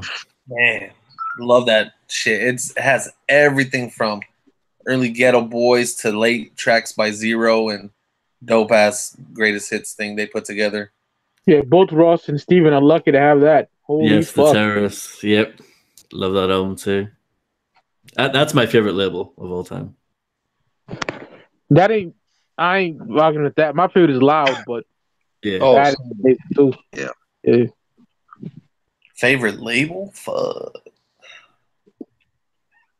Man, I want to say No Limit, but damn, their later years garbage. Oh yeah. Wait, Rap-A-Lot put out some thirds later on as well, but that like 1990 to like 96, 97, it's impeccable. So good. Oh yeah. And 98, a G to a Key, the Mill Ticket. Oh yeah, they were still putting out those stuff then. Yeah, we'll like Devin the Dude and stuff like that. Yeah, absolutely. Oh God, that Devin Dude album is so fucking good. Devin the Dude, his first. Oh man, and you know what? That shit stuck with him because his name wasn't even Devin the Dude. Oh yeah, it was just Devin. It was just Yeah. Devin, kind of like the Silk the Shocker. Yes, that's right. Yeah, His name wasn't Silk the Shocker when he first started. It was just Silk, Silk. Yeah, that's right. and it just stuck with him. Same with Devin the Dude. Devin the Dude, he's always on his player shit too. I like that. Yeah, I That's need to get the fun. Ascot album. Yeah, smoking that weed, feeling fine. Yeah. No shit. Triple X Tribe Called Quest right there. That's what I call him. Yeah, pretty much. Very Man, kind of. speaking of Tribe Called Quest, I was listening to an X-rated interview that just came out a few days ago, and he was going over the murder that happened, Yeah, that got him locked up, and he's like, "Yeah, we was riding over there bumping some Tribe Called Quest," and I was like, "Damn, there's gangbanging on that." that's really odd. Yeah, it's not what you expected at all. Shit. Hell no, because that was like 1991 Tribe right there. Yeah, low end fury. Yeah, low end. Yep. Michael C. My World, My Way, Silk the Shock. It had maybe 3 good songs on there. When did that come out? 2000? 2000. Yeah, because Made Man was 99, I believe. Yeah. Charges to the Game 98. Yeah, 2000. Is that the one where that's cool? Yep. Yeah, I like that. I actually like that song. I'm not gonna lie, that shit was dope. It had maybe 3 good songs on there. I wasn't feeling the album. And I remember I had pre-ordered that from Sam Goody, and they kept pushing it back. It got pushed back like a total of 5 times. Wow. I have the first 2 Silks. I'm good with that. Yeah, especially Charges to the Game. That's my favorite Silk album. Yeah, Charge to the Game is fire. I like the Shocker more. That's my favorite. The internet is a motherfucker. I thought I was the only nigga that liked No Limit for the longest time. Man, You know what I mean? man, No Limit. I mean, They get I a have lot my of Army jacket right here. I had this jacket right when I graduated boot camp. I got the Army SEAL logo, and then under it, I had him put No Limit Soldier under it. And man, I still have that jacket. I've had that for 14 years already. Wow, that's awesome. Dope shit. Yeah, I love the Shocker too, Ross. That's a great album, man. I like the production on that. It's kind of like they were still in that transition period between West and Yeah. South. So yeah.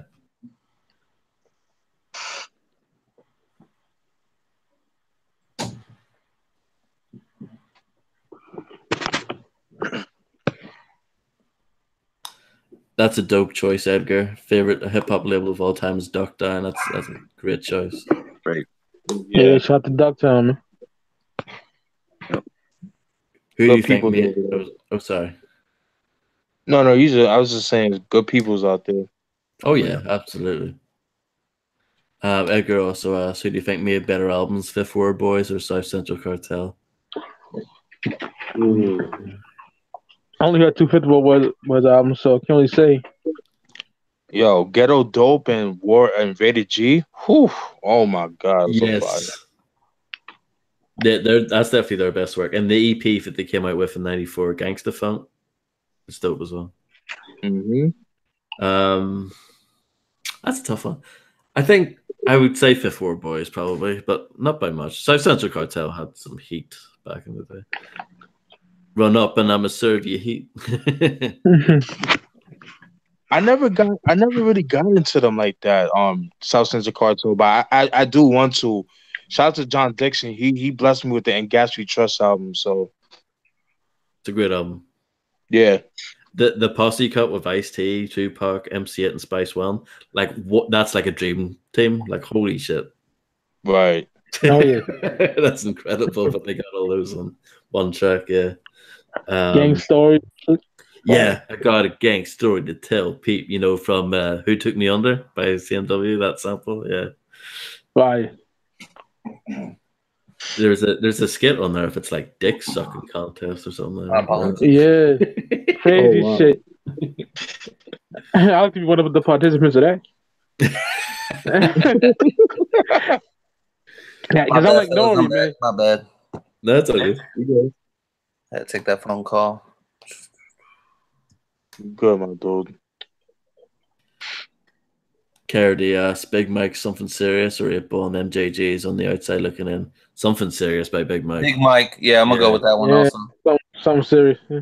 I still haven't heard the only thing I've heard from the 8-Ball MCG, what is Breaking Them Off? Is that on Coming Off Hard, or that album? That's a good question. Shit. Let me check.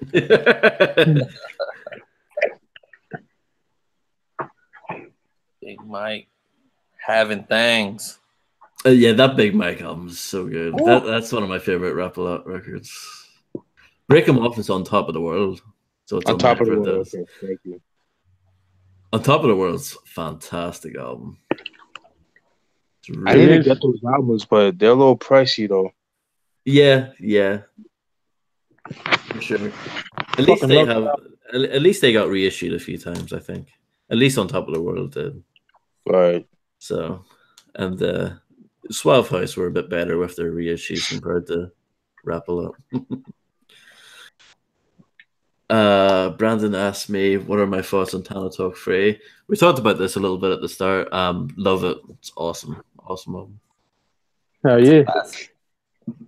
I might slightly prefer Supreme Blientele, though, is what I said. I don't know. Maybe I need to listen to them both a bit more. I'm going to have to go back and re-listen to that. After you said that earlier in the show, I already told myself I need to listen to that one again. But Tana Talk 3, oh my God. Yeah. Yeah. Blientele ain't no slouch. I ain't mad at Ross for that because Blientele is no slouch. Yeah. And niggas put respect on West's name. That nigga can rap. Fuck out of here. Yeah. People do hit on Westside. I've noticed that too, Mike. I've noticed that. Yeah. I think it's his flow. I think people just can't get with it. I like that flow, though. I love the flow. It's different. What I don't, the only complaint I have about Westside is that, but like, dude, stop. Just spit. Like that reminds me of Jadakiss and his stupid laugh that he does.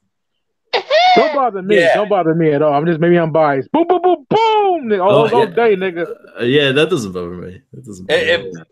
At the beginning of every track, like it's like, all right, I get it, man. It's your album. Like I love Conway's every laugh. track. I love that laugh. Conway does the. Conway the laugh.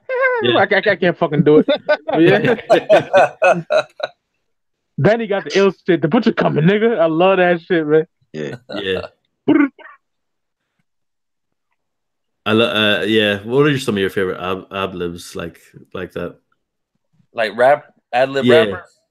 No, just like in general, like Westside does his his skirt and his boop boop boop boop boop boop boop, and Conway's got his laugh and stuff like that.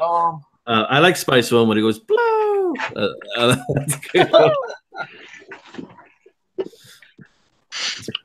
MOP fire. Oh yeah, that's a good one. I don't know. I didn't even like Jeezy's ad libs back in the day either. Yeah, I hate that shit.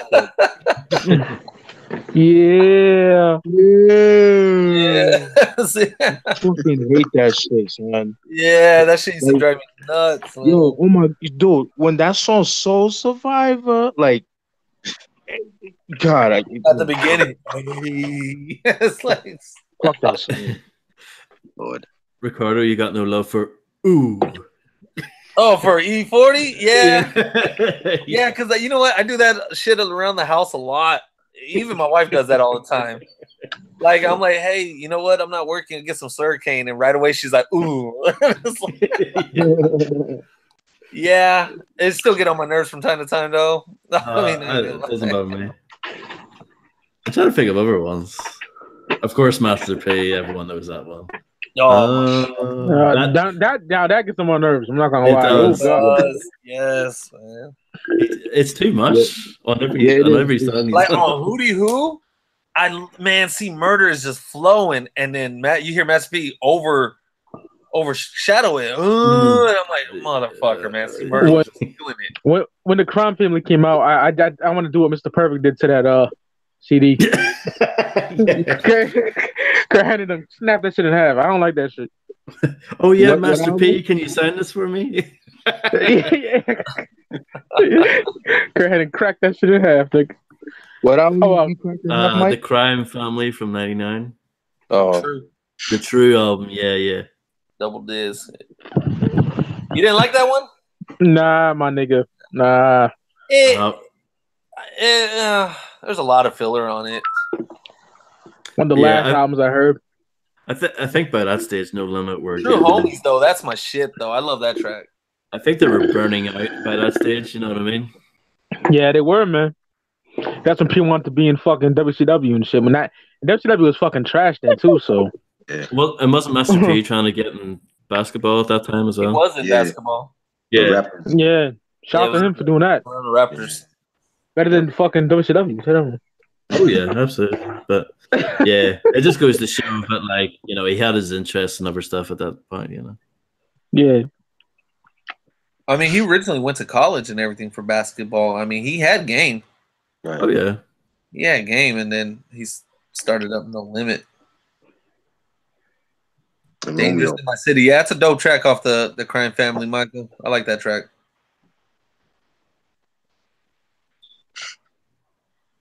Cardi asks, UGK's Riding Dirty or 8-Ball and MJG's coming out hard? Riding Dirty. Riding Dirty.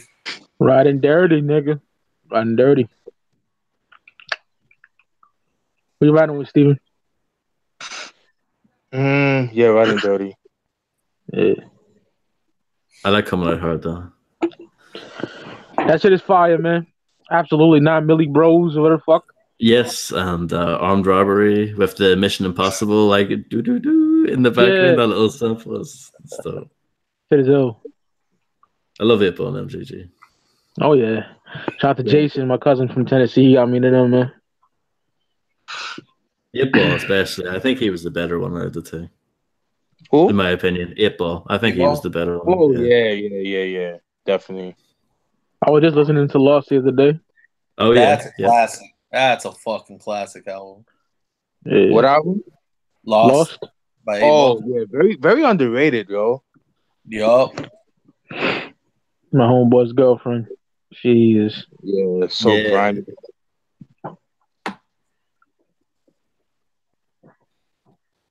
Yeah, shout out to Freddie Lugo for that, man. You hooked me up on that. Yeah, shout out to that nigga, man. I have the reissue for that. I don't have the original with the third Yeah. disc. I'm with you, Ross. It don't bother me. I think it's a fucking sample disc or something. Yeah, it has some stuff that didn't never came out, I think. But yeah. It's not the end of the world. Oh fuck no, it don't bother me. I'll take a reissue any day, man. Especially if it's done right. Oh yeah. I mean, there's some that are dog shit. Oh yeah. Oh like Lord. the Click, Down and Dirty. You know about that, Ricardo? Oh yeah.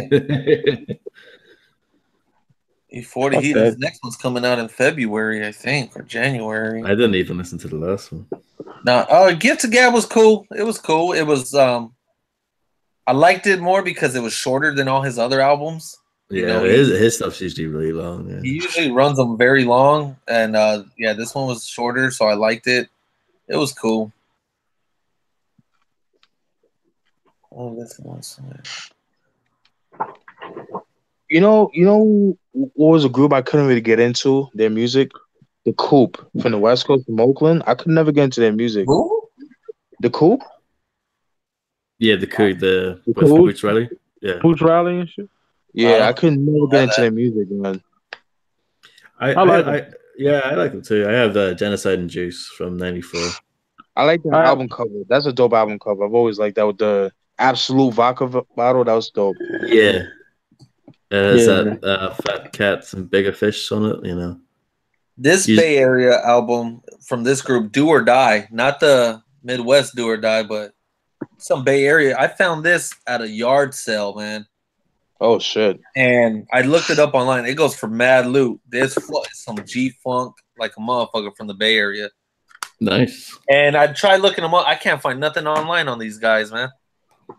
You should upload it on the YouTube. Oh, no, it's on YouTube. Is it? Wow. Yeah, look up Do or Die. Falling in Love with the Game or something like that. Yeah, Falling in Love with the Game. It's on YouTube. Yeah, that's crazy. Worst group of all time, Diddy's the Band. Oh God. Oh God. Some Asian nigga named Peter. This nigga had cornrows. I used to fuck with this kid. This is my dude. He had that CD. That shit was trash. Wow. Oh man. Chopper and them niggas. Oh God. Yeah. Trash. Better bitch. Yeah. Trash. I'm not gonna lie. I watched the show, but I watched it. Fuck no. Dial on.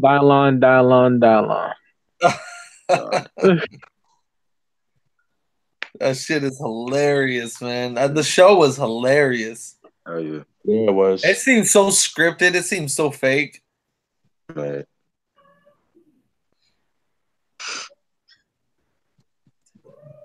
Favorite track. Yeah. And then Ross, since you're on best group of all time. Oh God. Well, Wu-Tang, I would say. Wu-Tang? Oh, right. Yeah. Yeah. I know, boring answer, I know. Yeah, I gotta say, because like I said, I say this to the day I die. Wu-Tang is my favorite thing in music, period. Well, next to Black Sabbath, but you know what I mean? Like rap hip wise, Wu-Tang. My top 5 groups would be like Wu-Tang, Ghetto Boys, Public Enemy, Cypress Hill, and Nadas. That would be like my top 5. Yes. Nadas. Niggas sleep and they don't give a fuck. They just sleep and they don't care. Shout out to we killed that review, man. The discography rank breakdown. And we should do some some of the albums as well someday. Yeah. Oh, I'm down for that. Yeah. That's what really made me fuck with Steven. When I seen him way back in 2012 show the Do Believe in God, I'm like, wow, this nigga knows his shit. I couldn't believe it. That's right, yeah. And the story about getting it for $1 as well. It's like, wow. Oh, yeah. Yeah. And you two guys, I don't know y'all in real life like that, but y'all two of my best friends. I have no problem saying that. And I kind of met both of y'all off of Isham and Nadas. That's right. It's exactly right. Cause Ross hit me up in the comments and like, "Yo, check out my shit," and I did, and it's phenomenal. Check it out too. He got some. The only nigga that does review him singly, besides the discography breakdown we have, but I highly recommend Deeper Than God to anybody, man. The 1995 Nodis album. I highly, highly recommend that to anybody. That shit is hard. The darkest album in hip hop history. I don't care what nobody says. Facts. No arguments about that at all over here. And it's with Esham, like Closed Casket's his best, but if you want a good album to like start off from, Dead Flowers, like I don't see why anyone wouldn't like Dead Flowers. Oh, Dead Flowers is so dope. Yeah. Silicone is my shit. Oh yeah, Silicone is amazing. Take hot of your chest like Kano possessed. Yeah. Jesus. Like he does that coke dealing shit like as good as anybody. Oh yeah. I can picture niggas that like that real gangster shit fucking with that too. So I don't understand. Like you said, Ross, I don't get how no one would not like that. That shit is fucking fantastic, man. Work the pussy fast, work the pussy slow. It's got that. Oh yeah. That's just why Killer Be Killed is my favorite song on there. Yes. Woo. Yeah. Kilogram as well. That's a really dope one. One day I'ma die. Mama don't cry. Ain't no heaven up in the sky. One day I'ma fade away. Watch the sky turn gray. Turn gray, yay. Yeah. Yeah, nigga. Love Food it. Stamp. Food Stamp is dope too. Yep. Oh, yeah, I love Food Stamp. He was rapping like Smooth and Trig on the intro. Yeah, on what? That bitch ass nigga Eliminator. He was killing that shit. The Suicide Contemplator. Yeah, for sure. The broken language flow. Yeah. 89, 99, man. That nigga got a discog like a motherfucker, man. That's my favorite MC. And I'm not arguing with you, Ross. That's my nigga too, man. Like when Steven Oliveira, shout out to him. I don't know where the fuck he's at. He's from Detroit originally. Probably back there. He put me on to that shit in 97. Yeah. My mind was blown. You know? That's incredible. My uncle too. My uncle's like, oh, I heard that shit because he had Sunshine on 91.1, the college radio station. Love that song too. Yeah, he had Sunshine on the. He's like, I know this nigga, man. Mm-hmm. Kill the Fetus is incredible too. Jesus Christ. Love that album, man. That was the first album I heard by him. Ricardo, you can't remember what each album you had? I'm just curious, dog. No, I don't, man. It's a burn disc too, man. So shit. All right. Given to me. All right. All right. That's why I can't speak on it because no, I don't know, man. I'm gonna be real. I know who they are. It's just I never got into their discography. Not that I didn't like it, just I don't know. It wasn't accessible to me. I guess never ran into their albums anywhere. Yeah, Kill the Fetus. Oof. And my opinion, what happened? I said I need to look it up. Yeah, definitely. Kill the Fetus, man. In my opinion, where he found his sound, in my opinion, the trademark Esham sound. I could hear that for sure. Yeah. I fuck pregnant. Yeah. Oh, the best way that sample. Yeah. That shit is sampled beautifully. I worship the Judgment Day, Day and Night disc too. I need to get the Night disc volume 2. Definitely need to get my hands on that. Oh yeah, maybe saying that. Yeah, man. Day's better, but yeah, the Night disc is dope too. Man, I would love him to re-release the box set of that shit, man. The shit they dropped in 06. Yeah. I've seen that in front of my boy PJ Paul, the Juggalo kid when Juggalo was actually cool. He had that box. He had that box, man. I was like, God damn, man. Yeah, man. What's his 2006, right? Yeah, 2006. Closed Casket for me, Ricardo. I'm pretty sure Ross and Steven have a different answer, probably. I don't know, but for me, a Closed Casket. Yeah, no, I agree. Yeah. That's that solo wise. That's definitely his magnum opus. 94, and then check Dead Flowers 96. Oh my God. I'm gonna check it out. It's on Tidal, man. So I'm gonna check it out. Oh, good. And then check out Do You Believe in God, Ricardo. Do You Believe in God? You gotta check that. Punch that in too if you don't mind. Try to check that out. If it's on, It's on as well.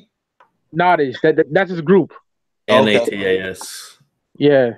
TNT Satan's and spelled backwards. yeah. TNT and Mastermind. RP TNT, man. For sure. Yeah, Pop and shit. Oh my lord. That's Martin shit. Midnight. Yeah. 12 in the morning, wake up with the shakes. Real killing Mr. Frosted Flakes. My hands are all bloody and I don't know why. I think about my bitch and why she had to die. Wow. Those dudes that behind that suit, when they review that, they don't know what the fuck they're talking about. Hey, fuck them niggas, man. Trash. It's corny white boys. I haven't seen this. Yeah, Steven showed me. I was like, oh god. I need to check it out. Yeah, they on there too. Oh, good. Yeah. Do You Believe in God is just spelled like all together. You know what I mean? It's all together, but the U is like the actual letter U. Yeah, it's right here. Yeah. Oh yeah. Oh yeah. Yeah, that album goes for stupid money online. Yup. I hate that shit, man. I hate and all that people jack up them prices and everything, man. I fucking can't stand that shit. It bothers me too. It bothers me. Shout out to you, Mike, for hooking me up with that album, man. Oh, my didn't nigga, jack the price on me or anything on that, man. And I had to throw Hitler 6 in for free because you gave me the World War 3 for free. I appreciate that, brother. Yeah. I love my nigga. I got mad love for you, my nigga. It's all good, man. Hitler 6 is retarded too. Me and Russ talked about that before. Got that right here. Oh yeah. Hell yeah, Black Hitler, nigga. Man, but when it comes to greatest groups, man, if I gotta go lyrically and rhyming, it's gonna be Wu-Tang. If I gotta go off legacy, NWA. Just because the NWA tree, how big it is, but yeah, Wu-Tang ain't nobody gonna ever fuck with Wu-Tang. Yeah. Bone Thugs is amazing too. Yeah, love Bone. He keep talking about Nod as an E, but one more thing, I promise. Fucking in my opinion, like, Do You Believe is just as good as like albums that niggas praise? Oh yeah. In my opinion. You know what I mean? And I know that made Steven's top 20 too, so that shit is it's incredible, man. Mama Was a Junkie from Judgment Day. That should be like looked at as like a classic. Like an it's so classic. dark. Yeah. Living in Incest. Whew. Oh god. Oh man. 13 Ways? Yeah, 13 Ways, yep. Oh my god, yeah. Another 13 ways to kill yourself. Yeah. Over this goofy, happy kind of beat. It's insane. Ross was my favorite song of that motherfucker, man. Losing My Religion. Yeah, I was about to say that. Bible studies, not my buddy. Shank the preacher, and my hands are all bloody. Daily gossip, religious philosophies. Nigga, please, I'm losing my religion. Oh my god. Imagine Ice-T and Esham, nigga. That should be crack. Oh yeah. Especially around that time. Yeah. Yes. Yeah. Esham and Spice too. Definitely. That would be crack, yeah. Call that song. But Esham doing like the closed casket era though. Yeah. Call that shit Getting Mail. Because they talk about that shit a lot, yeah. Oh yeah. Yeah. Oh, Esham definitely took some Spice's lines, no doubt about it. There's a couple of lines here, like, yeah, that's Spice. 1996, Flowers. I like listening to those albums together. Close Casket, America's Nightmare. Oh yeah. No problem, Edgar. I'm glad we put you onto them. Yeah, man. Yeah, shout out to Edgar. Yeah, he told me that. He's like, Ross and Mike, put me onto that shit. Oh yeah. Because no one talks about that stuff. No one. Oh no, No, definitely not a fucking soul. Like on Instagram, there's nobody that posts that but me. It seems like, Yeah, you know. Steven has making more music is my shit too. From Judgment Day. Which one is it? I think it's called Making More Music. I think or Oh, Making. yeah, I know Yeah. the one you mean. Yeah, I love that joint, man. yeah. Oh yeah, Yeah, Pete making more on the music. side. Shit, yeah. Love Mm-hmm. it.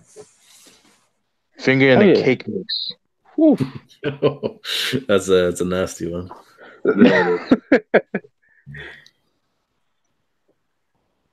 And then Looking real wide, so. his music speaks to me in a special way. I know Mike knows what I'm talking about as well. Oh, I'm with you, brother. You know what I mean? When my kid got aborted in 09, No Fault Insurance helped me. Like it literally did. It helped me, man. wow. Yeah.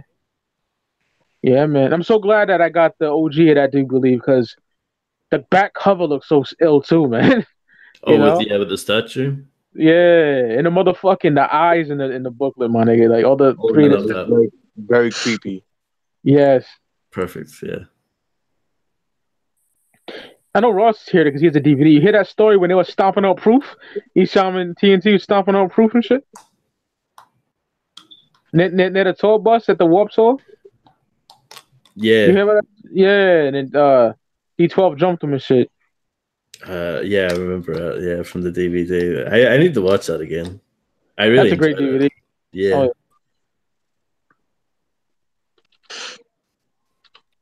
Cara D 1999 asks, are you ever going to do Necro discography breakdown? I'm down. I will. I'm down. I'm just gonna gush over his first 3 albums though.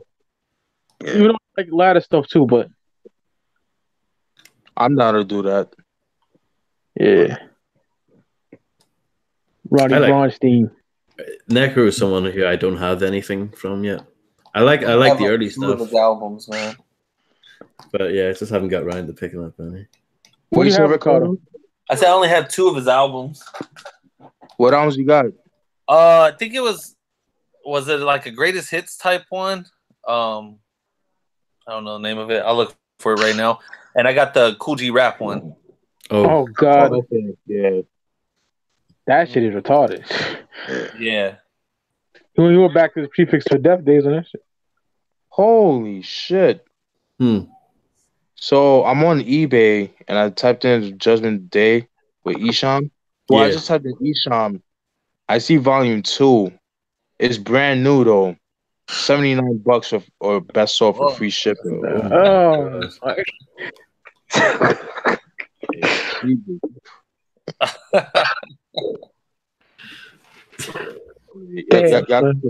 You can kiss my ass with that. Yeah. Oh yeah. I'm always on eBay, man, and buying random shit. The prefix for death I have. I know I have that one. That's a dope album.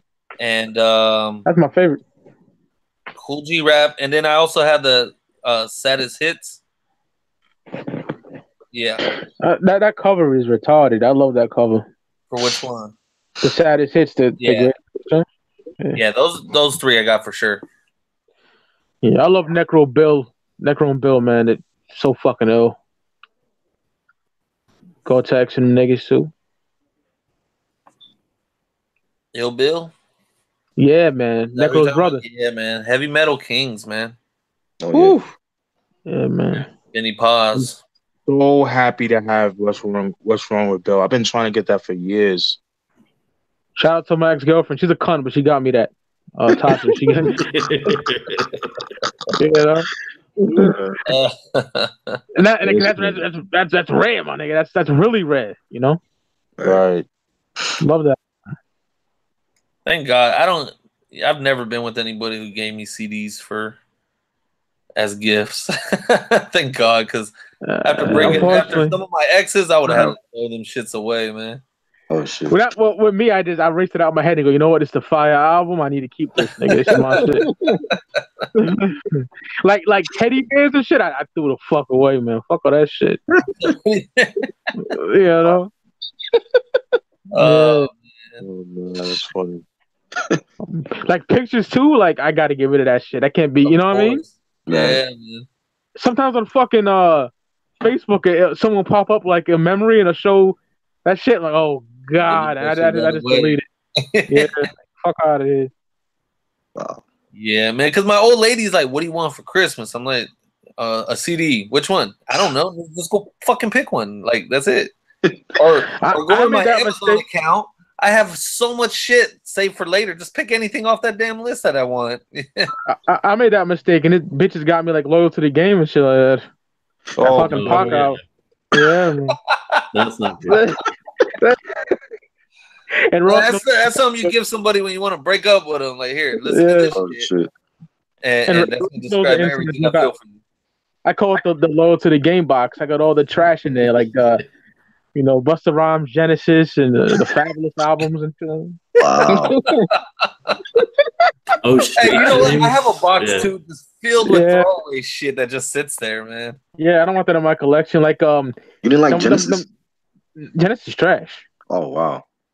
And them corny white boys. Tap the bottle in just to young black teenagers. Yeah. Love that album. Wow, but you don't like Dance the Dark Side. Go figure. No. Jeez. Hold up. Please don't say that they're better. That album is better than There's a Dark Side. I like it better than There's a Dark Side. I don't know if I would say it's a better album. Okay, I'll give you that.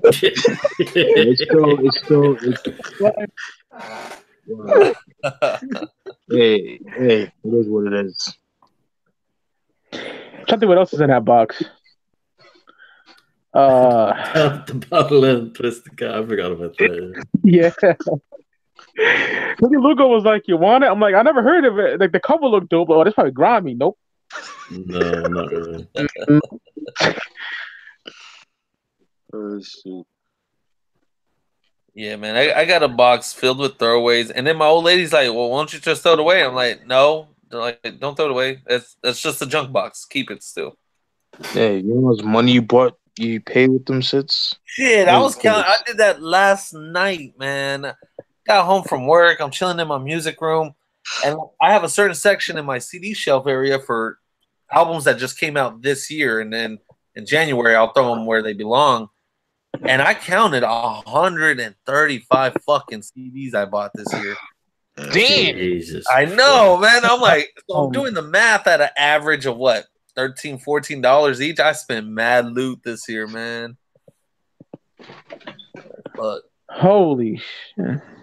And throughout the year, all of these got regular rotation, big time. Still. Oh yeah, because you're a real nigga. You ain't some faggot nigga posting. I'm still listening to shit that came out in January and February. I mean, not just because I'm trying to get my top 10 in order, but like throughout the year, I'm like, all right, let me grab this one, that. I'll bum so much shit just for the day, and then I'll probably revisit again in a couple weeks. But I'll be everything in my collection, though. I play shit from the 90s all the time. I'm always grabbing random shit. I was listening to Victory Lap yesterday with my uncle on the way back to my grandmother's, and I'm like, I'm like, this is gonna sit up high in that list. That shit is fire, man. It is, man. Oh, and I'm glad Nipsey's finally getting the recognition he deserves, man, because he's been in the mixtape world for a while. Hell yeah, I got him in 2009 with the Bullets Have No Names Part 2. Yeah. That fucking Hustle in the House. That shit's crack. You know, the Slauson Boy album, All the Bullets Have No Names. And then he had the Marathon, and oh my god. I'm just glad like the industry's finally showing him love. Yeah, man. So I hope we don't have to wait another damn near 10 years for another album, man. He posted something on IG. I don't know what. Yeah. Oh, the single. Okay. Yeah, it was dope, and it was pretty much him just celebrating, like Victory Lap's being noticed. I mean, it got nominated for the Grammy, and all these magazines and everything are putting it at the top of their list and everything. So I mean, it's a dope track though. I check that out. And he got Lauren London, so he's winning like twice, man. Oh yeah. Fucking dimples and shit. I love Lauren London, man. Ooh. Yeah, when I seen that, the best thing about ATL, I love ATL, man. That's a dope movie, man. Yeah, I like it too. I like it. I don't like it, my nigga. I'll tell you why. I It's seen corny. I seen the trailer. I'm like, yo, this some Atlanta drug dealing shit. Oh, Right? man. Hey, Mike, I kid Yeah. you not. I'm in Texas. I remember I saw the trailer. You got Tip just sitting there looking hard. I'm like, man, it's going to be some grimy shit. And I have homies in my unit from Atlanta, and they're like, oh, this is going to show you what Atlanta's about and this and that. We went and watched it. It was nothing like that. Oh, rollerblading ass niggas. Man, and then I was like, that's gangster. That's what y'all do. Y'all skate. And the girls from Atlanta in the unit, we had 2 girls, and the only white girl, she was like, hell yeah, we was, and the rest of them guys was like, nah, not us. But that white girl was always talking about man, I mean, the movie was nothing what I expected. It was cool. Yeah. I still like it, but I expected something hardcore, man. Right, Same right. here. I do like some scenes when Big Boy had a little light skinned nigga scared. That shit was funny as hell. When he spilled the chocolate milk on his white tee. Yeah. Yo, always crack up on that scene, son. Oh man. What did Big Boy tell T.I.? He said, didn't somebody tell you light skinned niggas ain't in style no more? Oh man. Oh man. Which one is worse? Cool as Ice or Malibu's Most Wanted? Oh god. I'll watch Cool as Ice over that any day. Yeah. That's just making fun of our culture, my nigga. That really bothers me. I get all militant about that when I see that shit. Malibu's Most Wanted? Yeah, man. I don't like that shit, man. That shit is whack. Hell, White Boys is a better movie than that shit. I couldn't get past 15 minutes of that movie. I hate that fucking movie. Steven recommended it. I was like, I'll give it a chance. Oh hell! Steven, why'd you do that, man? Yo, that's too funny. Why you do that, Steven? They say niggas. That's disrespect right there, man. That's some shit you do on April Fools, man. Hey, yo, Ross. Mm-hmm. You ever see White Boys? No. Yeah, don't do it. Hey, if you want something better than White Boys, just stare at the wall for an hour and a half. Stare at the wall. And I tell you, you'll have more fun than watching that movie. Good to know.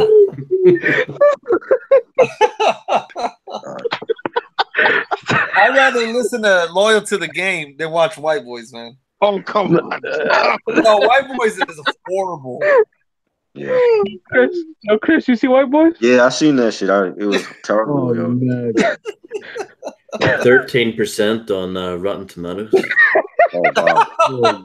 Hey, that's 13% more than what it deserves, man. I want to break that nigga jaw, the lead character. Yeah. What's that, 99? I can't stand that black dude that was with him, though. Wink, He's so right? corny, son. Wink from 8 Mile, wasn't it? Yeah. Yeah, bitch ass. We got too many winks in hip hop today, man. I seen that status. I liked it. Hell yeah. I'm like, yo, only the heads will understand that, yo. Oh, I know this nigga. I know you don't know nobody. Shut the fuck up. You know what I mean? Yeah, wink, man. Fuck, like these academics. He's a wink. Oh my god, I hate that guy. Yeah, I want to smack him. Yeah. So bad. And I never listened to DJ Academics. I never knew. I didn't even know who the fuck he was till that whole Joe Budden's Migos crap, that interview. Yeah. And I never listened to Joe Budden's shit because I really don't care for his podcast. But when they stepped up to Joe, and I'm like, dude, why is your co-host just sitting there? Like, if that was my boy, I'm chin checking the shit out of somebody from the side. Real talk, and especially these little, faggot ass skinny G motherfuckers. I'd be damned if any of y'all gonna step up to any of my peoples. Looking like fucking gay cocaine dealers in the 80s or something with them shirts. Yeah, and I'm like, and then I was like, who the fuck is Academics? And now that I hear him, and I'm like, God, you're annoying. I don't know who's worse, him or Rosenberg. What, man? Oh God. I can't stand Rosenberg, man. Jesus Christ, he's such a poser, man. Yes, he was so right, man. I think He's a Ross fucking nigga, Ross called that nigga a twerp.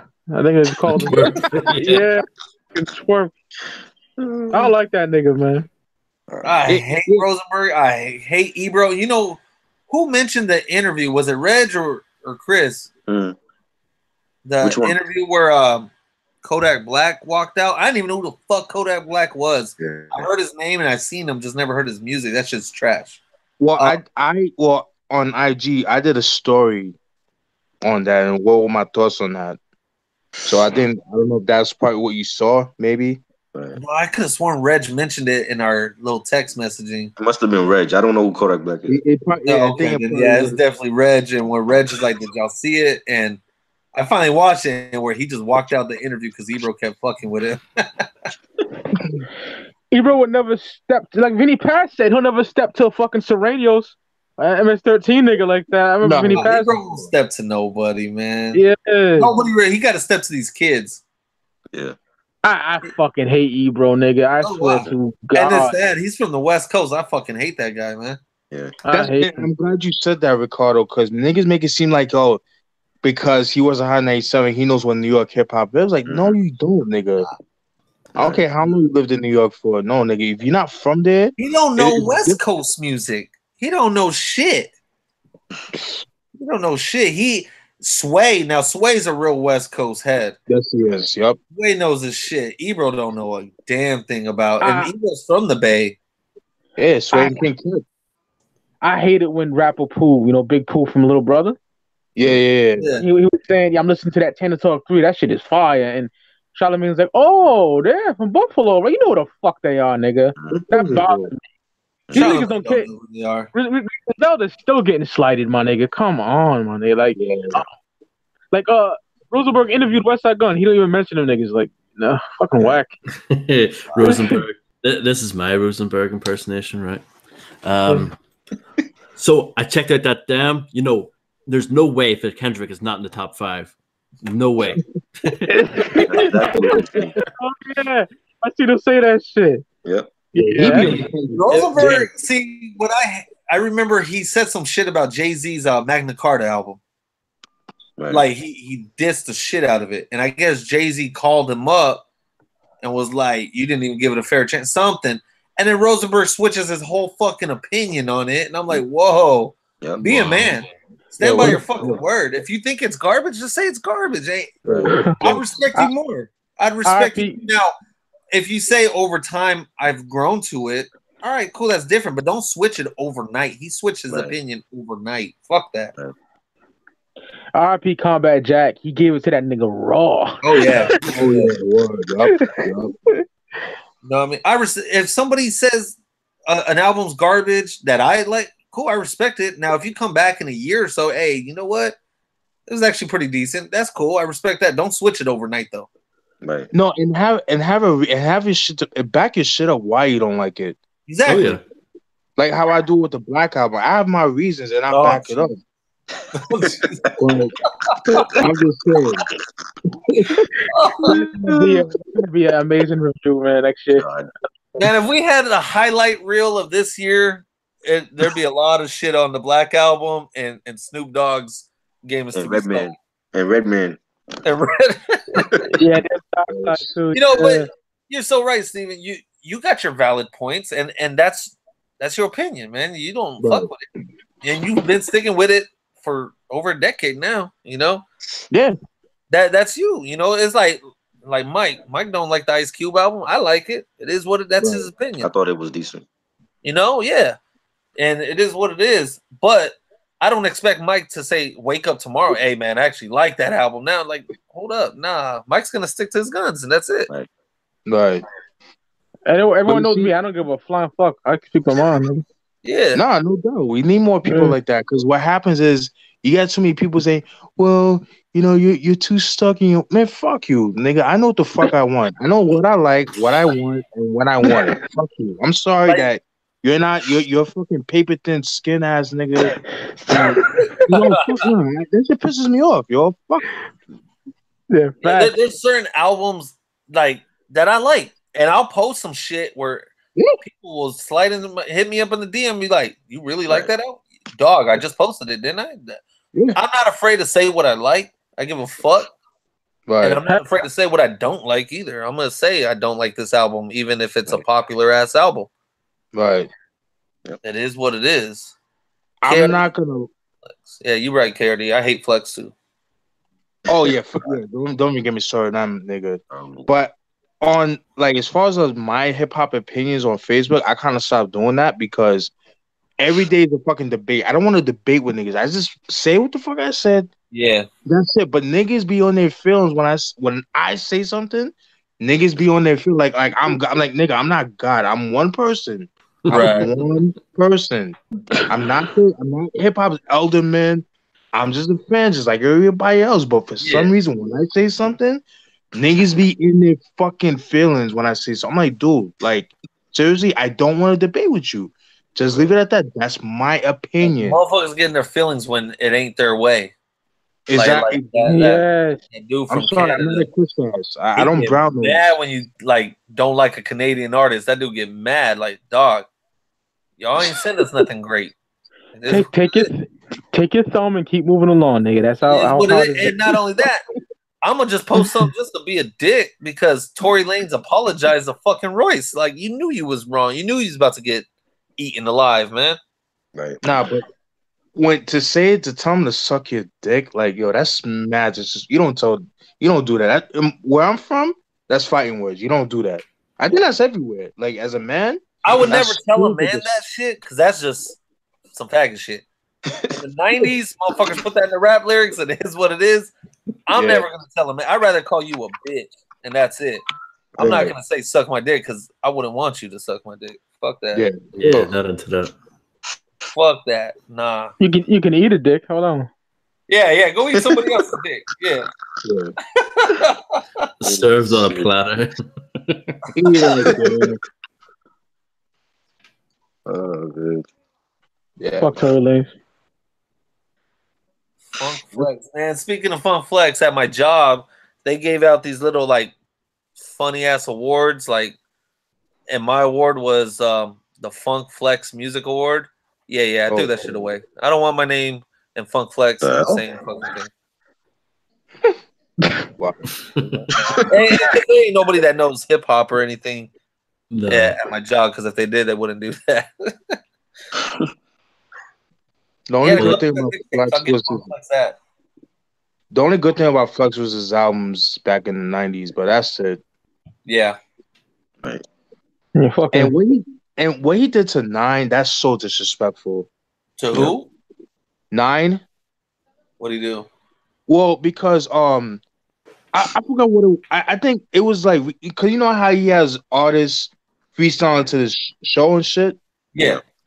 Well, I guess somebody asked Flex to have 9 on the show, or 9 try to get on the show, and Flex pretty much said like, "Oh, he's not relevant enough. Right. Like he's not relevant, so he's old school, so he wouldn't fit in." I'm like, nigga, huh? But he still had like Fat Joe on here, so I don't understand that. Yeah, because Fat Joe, he's a superstar compared to 9, though. You know what I mean? Like that all the way up with Jay-Z and Remy Ma and all that, and he's been doing commercial songs like for so many times, like it's ridiculous. So, but 93, 98 Fat Joe for me. Yeah. Oh, same. Funk Flex, like he talked so much shit about Drake, but when Meek Mill was on the show recently and told him like, "Hey, me and him are cool, you got to ease back," Funk Flex apologized. Like, nah, if I've been saying fuck you for all these years, this shit ain't gonna change in a matter of a moment because somebody told me to. Nah. But that just shows you he goes for clout. Like that's what he goes for the hype. Like that's what it is. So I can't respect that. As a man, I can't respect you for that. Like own up to what you say. That's what it is. And You that get guy's the still bitter at Tupac for all that Biggie shit. Still bitter after all these years. yeah. You lied. You lied. He's still always talking about Pac, even at his shows, man. He's still talking shit. Yeah, he dumb. Hot 97's trash. Yeah, it's been trash for years, man.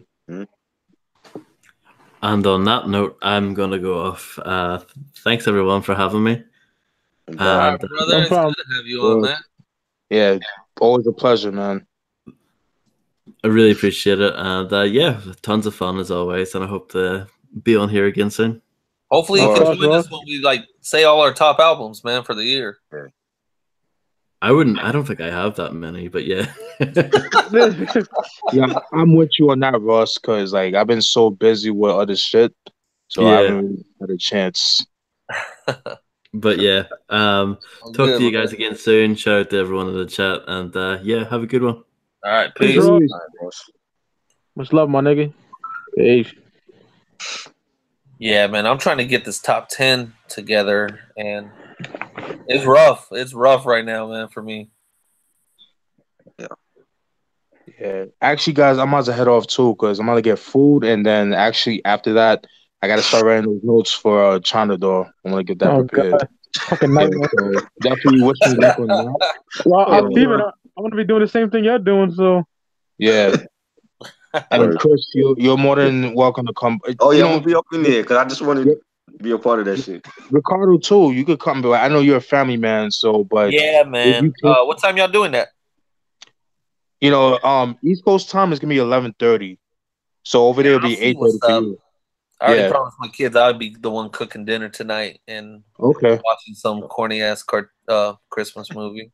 Oh Lord. Y'all don't know, y'all want to know what we're watching tonight? What you watching? Babes in Toyland with Keanu Oh, Reeves. Wow. Hey man, I gotta play the dad role, man. My daughter really wants to watch it, so I'm like, all right, yeah. So She's All saving right, it y'all. alone for a couple more days from now. yeah. All right, brother. all right. Yeah. Ya Clout Podcast signing off. All right. Peace. All right. Peace. See you niggas on the flip side. Peace.